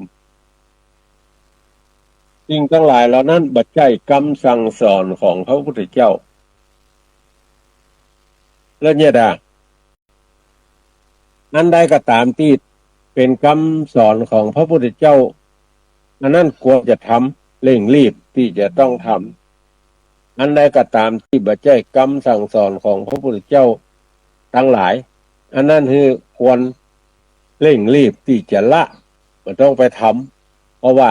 ถ้าทำแล้วมันจะเดือดร้อนตัวเก่าเดือดร้อนคนอื่นนี่คือหลักคำสอนที่พระพุทธเจ้าและบัณฑิตนักปราชญ์ทั้งหลายสั่งสอนเอาไว้เพิ่นสั่งสอนเอาไว้บ่ใช่สั่งสอนเอาไว้ที่เดียวนะหลายๆที่สั่งสอนเอาไว้หมูสักกี่ตานถึง 84,000 ขันธ์ใดที่เป็นประโยชน์เอาก่อนนำมาใช้ใดที่หันว่ามันเป็นประโยชน์อันนั้นอย่าได้นำมาใช้คือนำเอาสิ่งที่มันเป็นประโยชน์มาใช้ถึงจะได้ชื่อว่าเจ้าพุทธที่แท้จริงถึงวันนี้เฮาท่านทั้งหลายดำรงชีวิตประจำวันเนี่ยที่คิดได้ด้วยตัวเก่านี่นะมีไปน้อยมีก็จะทำตามคนอื่นคือหันเปิ้นเปิ้นเนี่ยอีดีบ่ดีมั่วเฮาก็เนี่ยตัวเปิ้นนะบางทีก็ทำให้โอกาสเสียไปบ่ได้ดีสักกำปรากฏว่าทำตามเปิ้นแล้วเป็นเรื่องเป็นราวเป็นท่าเฮ้ยนะก็บัณฑิตที่ห้องกันว่าผู้รู้ทั้งหลายน่ะเพิ่นก็สอน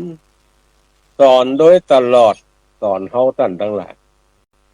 ว่าอันใดควรทำอันใดบ่ควรทำอันใดดีอันใดบ่ดีเปิ้นสอน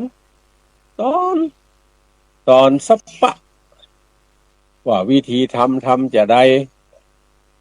วิธีกินจะได้วิธีอยู่จะได้โดยเฉพาะพระพุทธเจ้าเนี่ย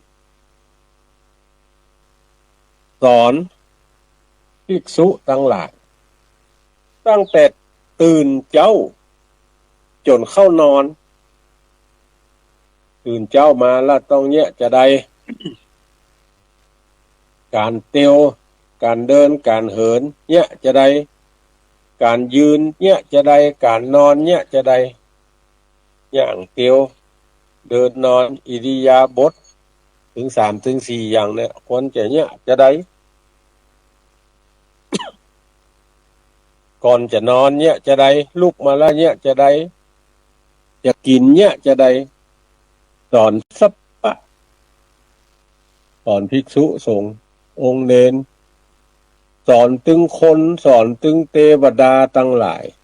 สอนโดยตลอดเพราะนั้นเขาท่านทั้งหลายเมื่อหันเมื่อหู้ว่าผู้สอนมีความตั้งใจจะทำให้ผู้ฟังได้ดีเขาก็นำเอาคำสอนทั้งหลายเหล่านั้นเอามาปฏิบัติลองผิดลองถูกด้วยตัวเก่ามันแม่นแล้วบอกก็เชื่อ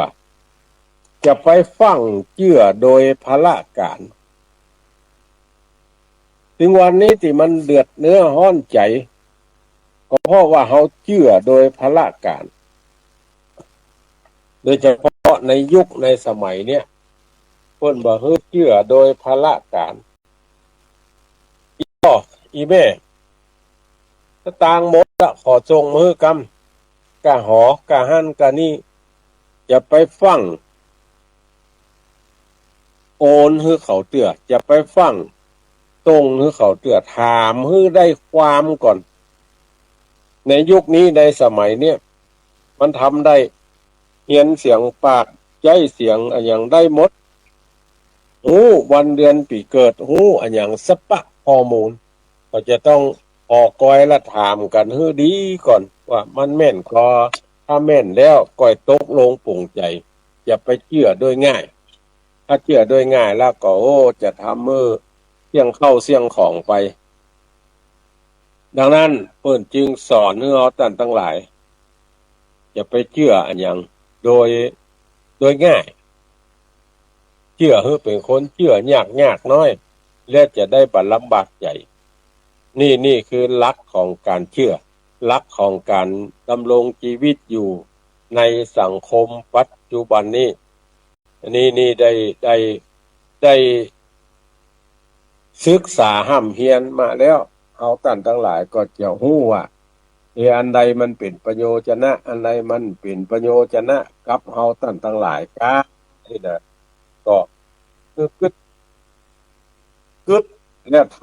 ำตามคำสั่งสอนที่เพิ่นสอนที่เพิ่นสั่งกันไว้นี่ถึงจะได้ชื่อว่าเป็นเจ้าพุทธที่แท้จริงฟังมาปฏิบัติมาทำได้ประโยชนะ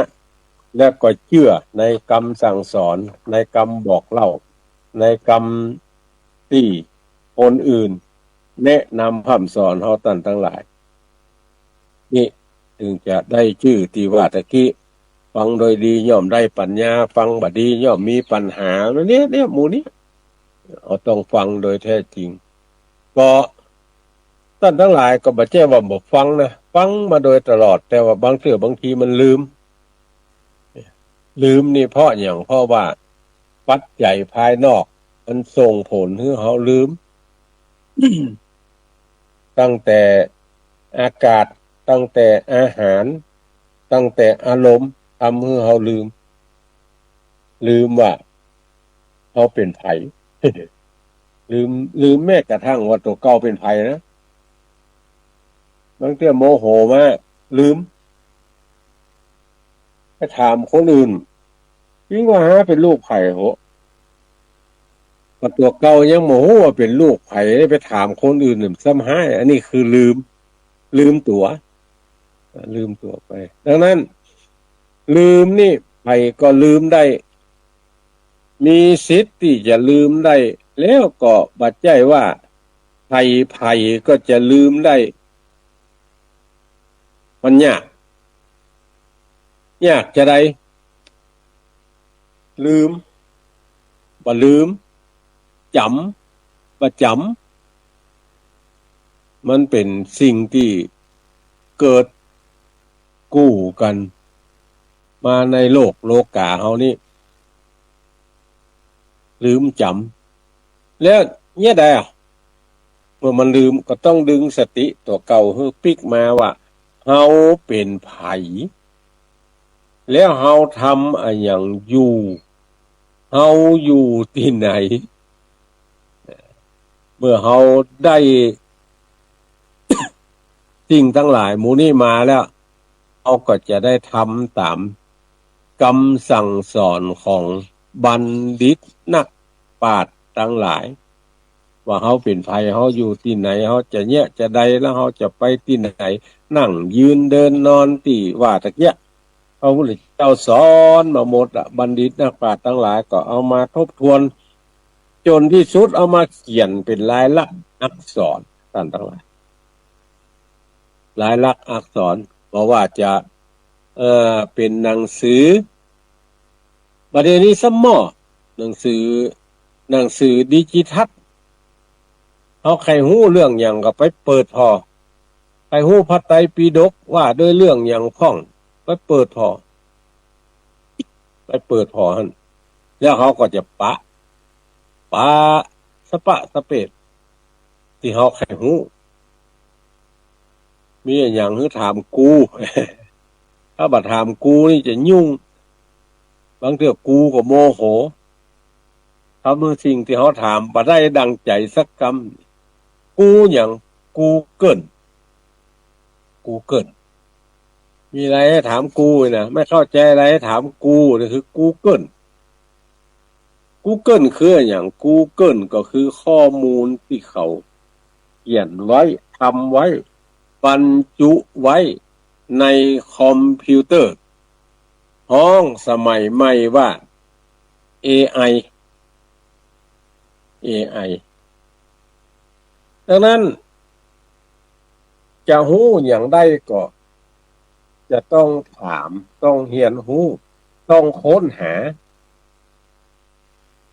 เรื่องดีก็ตามเรื่องบ่ดีก็ตามโดยเฉพาะเรื่องบ่ดีเนี่ยอย่าเอาไปอู้ต่อเรื่องดีคือเอาอู้ต่อขยายความต่อเรื่องบ่ดีเนี่ยต้องอาศัยหลักที่ว่าเงียบคำเดียวก็จางเพราะว่าเอาเงียบเอาอู้ต่อเนี่ยมันก็จางอันอย่างก็ตามที่เขากึดหาโดยตลอดเนี่ยไอ้ที่มันลืมเนี่ย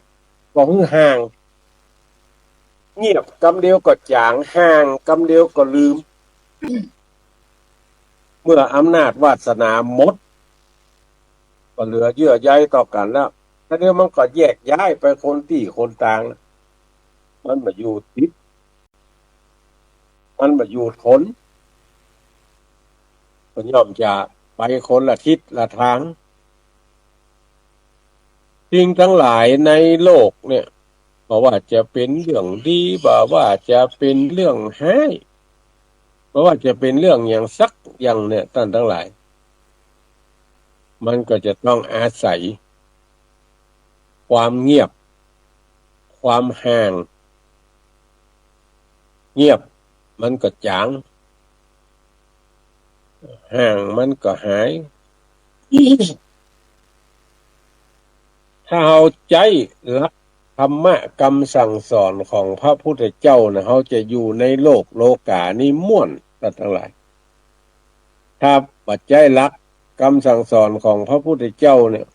โอ้อย่างใดอยู่ที่ไหนก็ถึงม่วนบางงานเนอะเพราะว่ามันเดือดเนื้อฮ้อนใจแก่คนทั้งหลาย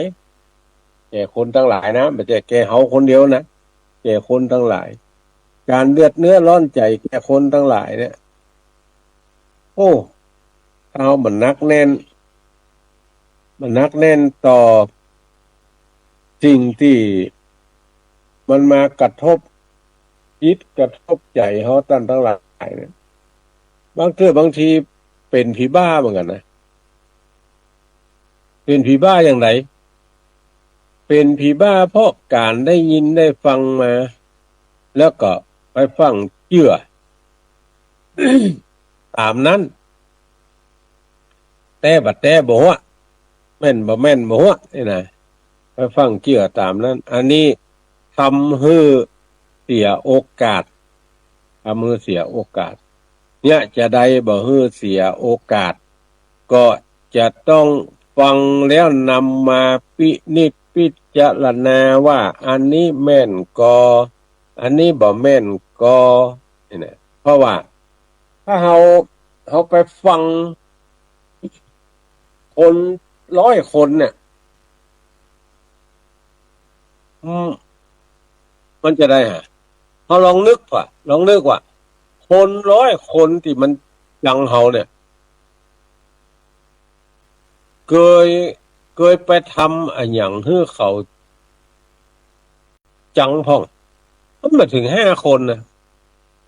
100 คนเนี่ยเอาคนมา100 คนนี่เนาะเขาเคยไปว่าไปด่าไปอย่างมาถึง5 คนที่เหลือนั่นมันจะได้ว่ามันจะได้ว่ามาจังเขาใจว่าจังมันเนาะก็เพราะว่าฟังเปิ่นมาได้ยินบานั้นว่ามันยังอะไรจังเลยอันนี้เกลียดตามเพื่อน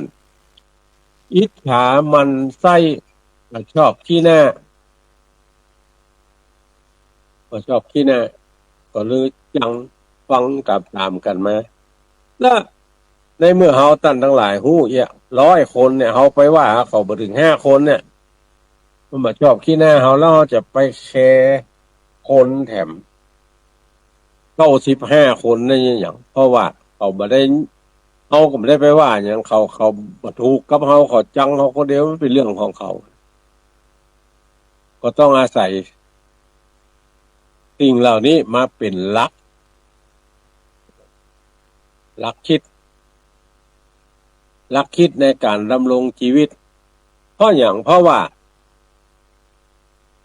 คนผู้ทุชนคนเราทั้งหลายเนี่ยคนที่น่าสงสารที่สุดในโลกเนี่ยก็คือคนที่หลงไปด้วยตัวเก่ามีพรรคมีพวกทั้งที่จริงๆแล้วคนพรรคคนพวกทั้งหลายแล้วนั้นมันก็ติฉินนินทาเฮาเวลาเฮาได้ไปนั่งในวงสนทนานั้นโดยแล้วก็เหมือนนั่งด้วยกัน10 คนเนี่ยเล่านั่นนั่นลุงนั่นป้านั่นอย่างอันอย่างพอเฮาลุกไปเห็นคนเถอะกระเด็นลิ้วเฮาเล่าทุกคนเล่าระยะเผาขนก็ยังมีเล่าบ่ได้บุ้ยปากใส่ก็มีนี่เขาจะหันได้ว่าโอ้คนเฮาตั้นทั้งหลายเนี่ยมาใจว่ามันจะดีไปหมดนะมันจะดีไปหมดบ่มีมันก็ต้องมีดีพ่องมีบ่ดีพ่องเหมือนไม้เหมือนต้นไม้เหมือนต้นดอกจุ่มป่าดอกจุ่มปีเฮาว่าหอมก็คนที่เปิ้นบ่ถูกลมมันก็เหม็นอย่าไปบอกว่าโอ้เงาใบเงาดอกจะหอมมาเหม็นว่าก็มันบ่ถูกลมจะให้มันหอมได้จะไดมันก็ต้องเหม็นดอกกีฮุบเอ้ยดอกสะบันงาจินเอ้ยหมู่เนี้ยบางคนได้กินแล้วปัดเต้าม่วนอกม่วนใจหูดังโล่งบางคนได้กินแล้วแม่เฮ้ยธัมโมสังโฆเหียตึ๊ดลมขึ้นจืดสันหลังอยู่อึดหายใจก็บ่โล่งให้หนีไปไกลๆนะเพราะว่ามันบ่เหมือนกันคนเหมือนกันเนี่ยท่านทั้งหลายบางคนก็ฟ้อนจ้างบางคนก็ฟ้อนว่าจ้างต้วงกับมือต้วงกับตีน บางคนที่เปิ้นฟ้อนจ้างเนี่ยถ้าเอามือขึ้นกึ่งอย่างเต็มหน้าผากเต็มเอวเต็มแข้งเต็มหัวเข่านี่มันก็พอแล้วก็ม่วนโอ้ อ่อนช้อยมีศิลปะมีเจิงมีลายถ้าปัดจ้างแล้วก็เอาเสียงตึกก็มีตึงเจิงมีตึงลายปโทธโมแปลงมือแปลงตีนเป็นข้างขิงข้างคายนะเป็นล้วงเป็นลายนะนี่คือเปิ้นจ้างกับบัดจ้างเหมือนกับเฮาตั้นทั้งหลายจ้างและบัดจ้างเฮาจ้างแล้วเนี่ยอย่างกำเดียวก็ได้เอาบัดจ้างแล้วเอาเสียงตึกมันถึงเป็นล้วงเป็นลายสักอย่างแค่ดอกบัวบ่ได้จะเอามาจีบเพื่อมันเป็นกีบเป็นลบเป็นรังงามอย่างเปิ้นนี่นะปัตโตตโมสังโฆการบัวเขากีบก็แห่เขากีบแน่นแท้กเลยนะแปลงอย่างไรมันก็ตึงเป็นกีบเป็นบัวคนเปิดจ้างนี่กำก้านไม่ให้พังเอามือเข้าย่ามให้พังกำเดียวก็เป็นละเป็นกีบเป็นอย่างมาเป็นอย่างละนี่จ้างกับบัดจ้างและเนี่ยใดเมื่อเขาบัดจ้างก็ต้องเฮียนหูโดยวิธีถามเพิ่นถึงบอกว่าบ่ฮู้คือถามเนี่ยบ่งามก็ฮือแต่งบ่งามก็ฮือย่องถ้าบ่ฮู้นี่ฮือถามอันใดบ่ฮู้ฮือถามอย่าไปกลัวอย่าไปอายอายครูไม่รู้วิชาอยากรู้อะไรให้ถามมาถ้าเราถามแล้ว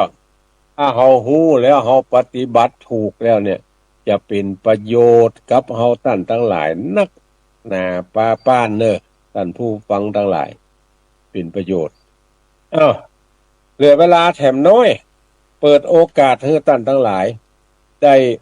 โทรมารายการฝนการรับฟังโทรมารายงานดินฟ้าอากาศโทรมารายงานโทรมาบอกมาเล่ามาเปล่ามาหยัง0817964608หลายท่านก็คงไปการไปงานละเพราะขวายละจักยาว2 ชั่วโมงรวดหลายท่านก็โทรศัพท์บัดดีฟังกะตังวิทยุเอาเนี่ยก็คือท่านทั้งหลายได้โทรมาถามมาไทยกันเนอะ0817964608ว่าฟังจากตังใดหลายท่านตักมาตังเฟซตังไลน์ละเจริญปอนเจ้าท่านก็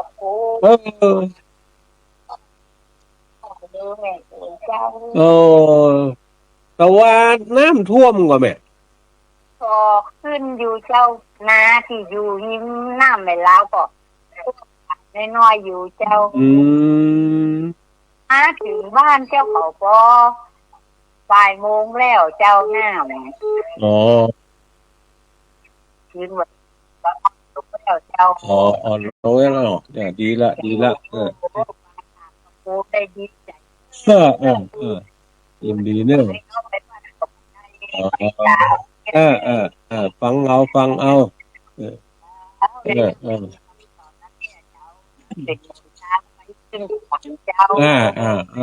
อนุโมทนาเนอะ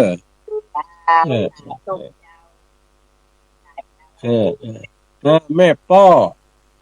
ห้วยบ่อทองเจริญปอน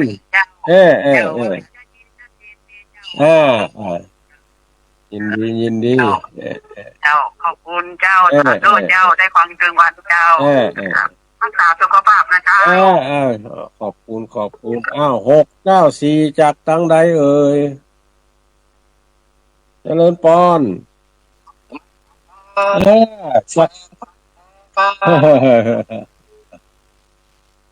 ฝนตกก็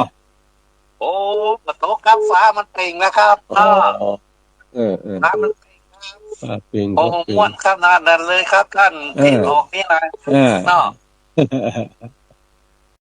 โอ้จะยินดีเนอะทุกวันศุกร์นี่ครับทุกวันศุกร์5 ถึง 6 โมงถ้าวันใดถ้าคนต่อไปบักเข้าก่อนให้จักยาวยินดีเนอะ เออเออสายต่อไปพ่อบุญธรรมโป่งหนองน้ำท่วมแล้วก็ครับครับมาท่วม อยู่ครับ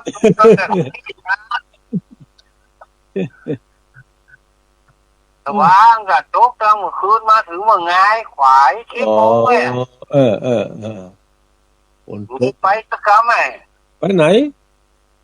ไปสี่สองเมืองนะกะ อ๋อ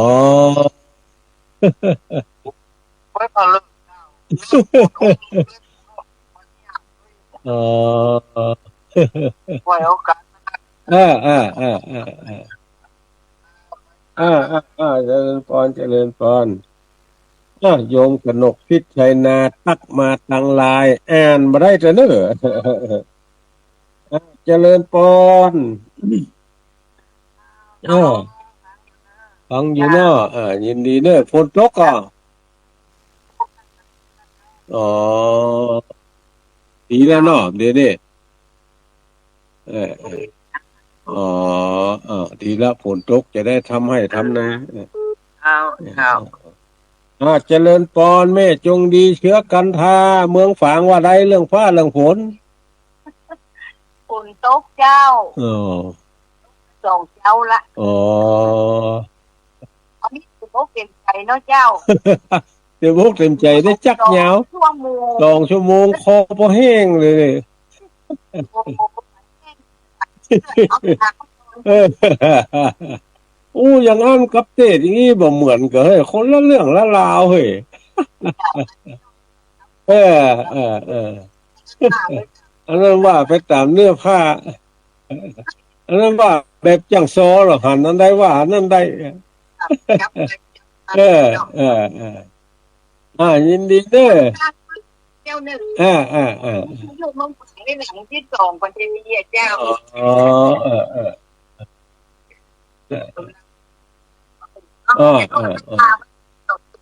อยินดีสายต่อไป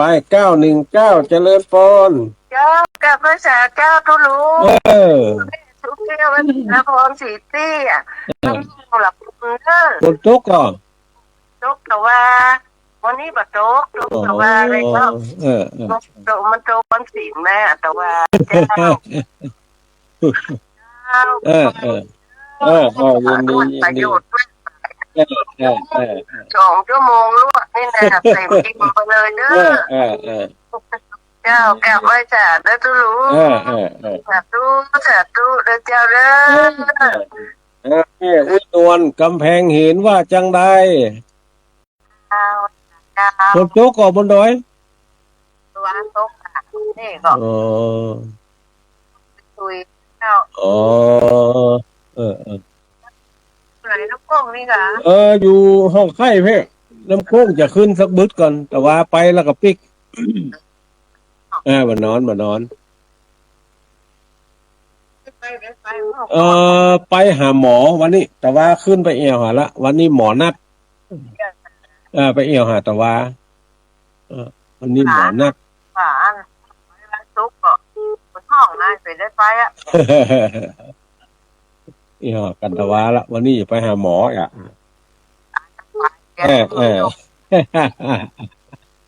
ต้องถ่ายได้ช่วยอย่างกระตุ้นได้แล้วให้เป็นได้อายุยืนอยู่สบายมากไปเนี่ยไอ้หนอไปหน้าไหนไปจะได้ไอ้หนอบอกเพื่อนเนาะพาก็ไปนั่งอู้กันละอาหารการกินบางอย่างก็กินมันจะได้นะ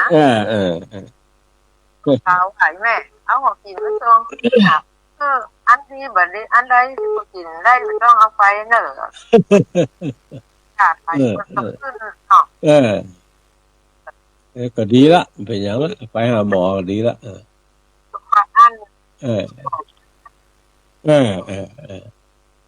นี่ก็ดีละมีกะไปวันนี้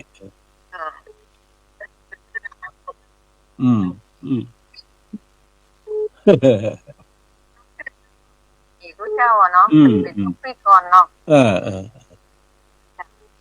ยินดีเนอะเอาไว้กันจ้าสายต่อไป194เจริญพรเจ้ากับภาษาเจ้ารับฟังคนโตก่อนโอ้ขึ้นแต่ว่าตั้งแต่มันแรงฟัดถึงมาเจ้ากันยังมาย่างเตี้ยว่ากับตกอยู่ไปวัดได้ศูนย์ฝนไหมเนาะพูดมาเป็นยังจะมันก็มันแรงสิ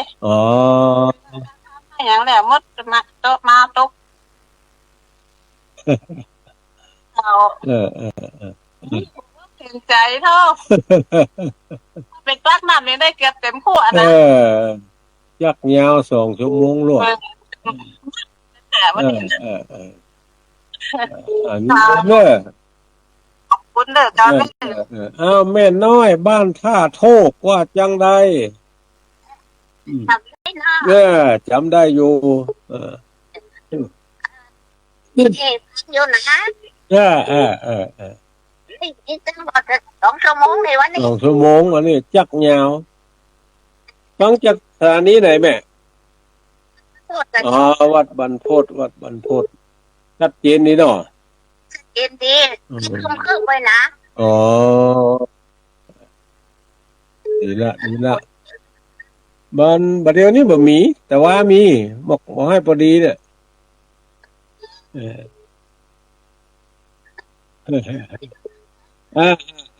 ยินดีเด้อยินดี454จากทางใดเอ่ยเจริญพรเวียงป่าเป้าบ้านน้ำท่วมก่อท่วมเจ้ามันซี่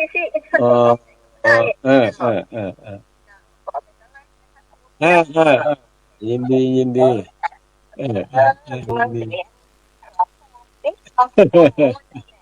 2 ชั่วโมงติดกัน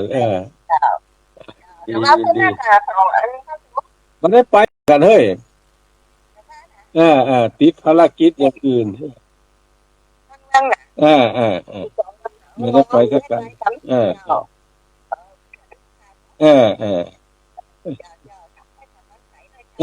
ยินดีก่อนเจริญพรสายตะกี้ลุดไปเหี่ยเอาเข้ามาทำไมคนโทรกันนักคนโทรกันหลายต้อนกันบุญวายสายลุดไปก็มีมาใหม่243เจริญพรจะไม่ฟังอยู่นะเจ้าจากทางใดหา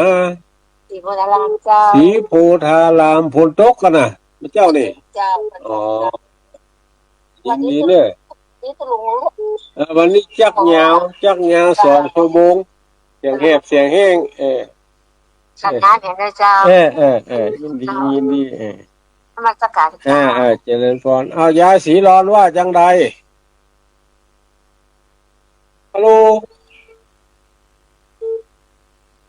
ยายศรีร้อนว่าจังใดจักยาว2 ชั่วโมงรวด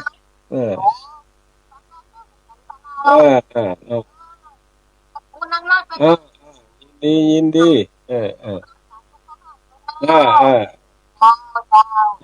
เจริญพรได้ได้จ่ากับพี่น้องศรัทธาทั้งหลายเหลือเวลาแถมน้อยหนึ่งใครจะโทรมามาจ่ามาบอกเล่า90เรื่องฟ้าเรื่องฝนเรื่องคนเรื่องยังก็ว่ากันมาเก่าที่จะจะจ่ากันได้รายงานผลการรับฟังมาก็ได้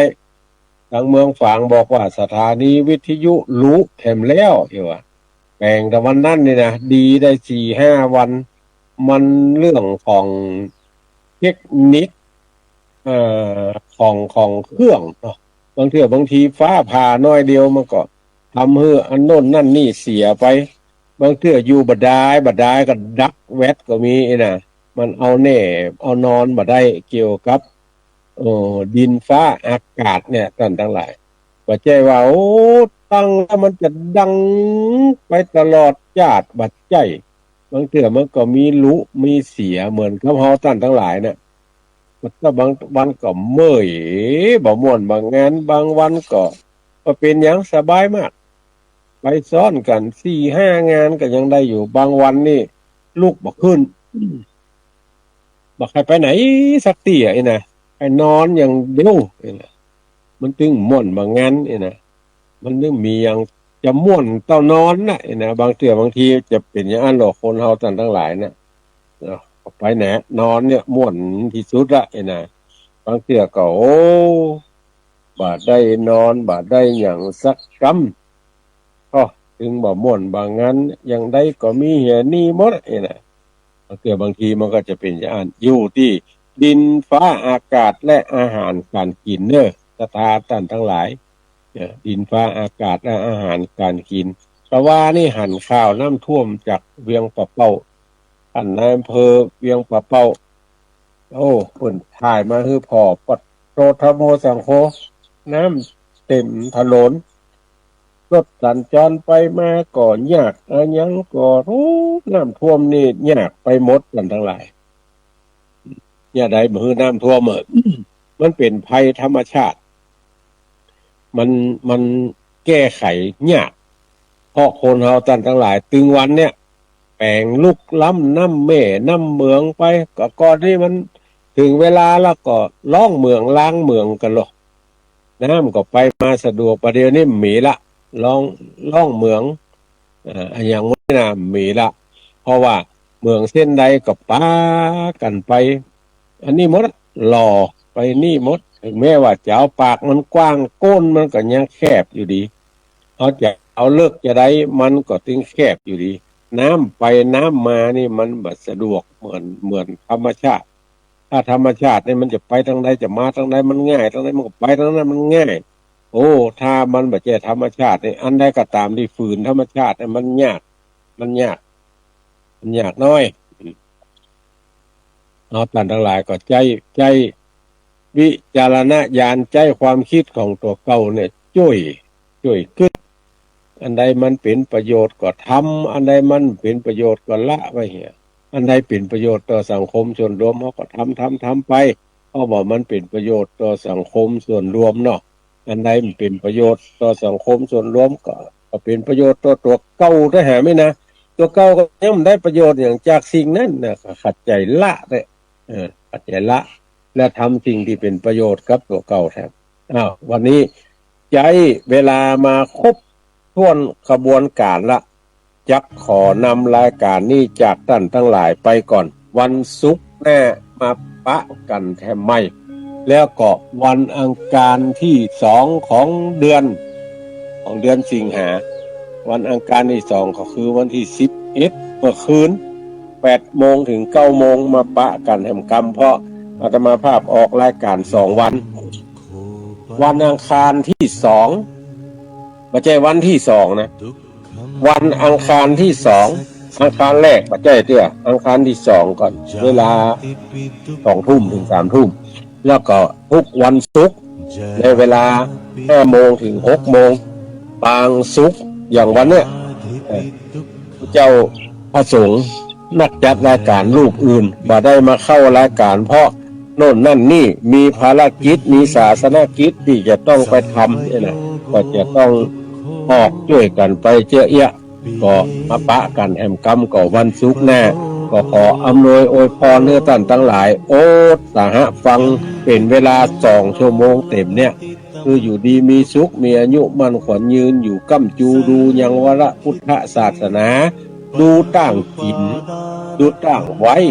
ดูตั้งใจจ่ายเตตานในศาสนาของพระโคตมะเจ้าเหมือนกันจุผู้จุคนจิ้มแดเตอจัตตาโลธรรมาวัฏทันติอายุวันโนสุตังปะลา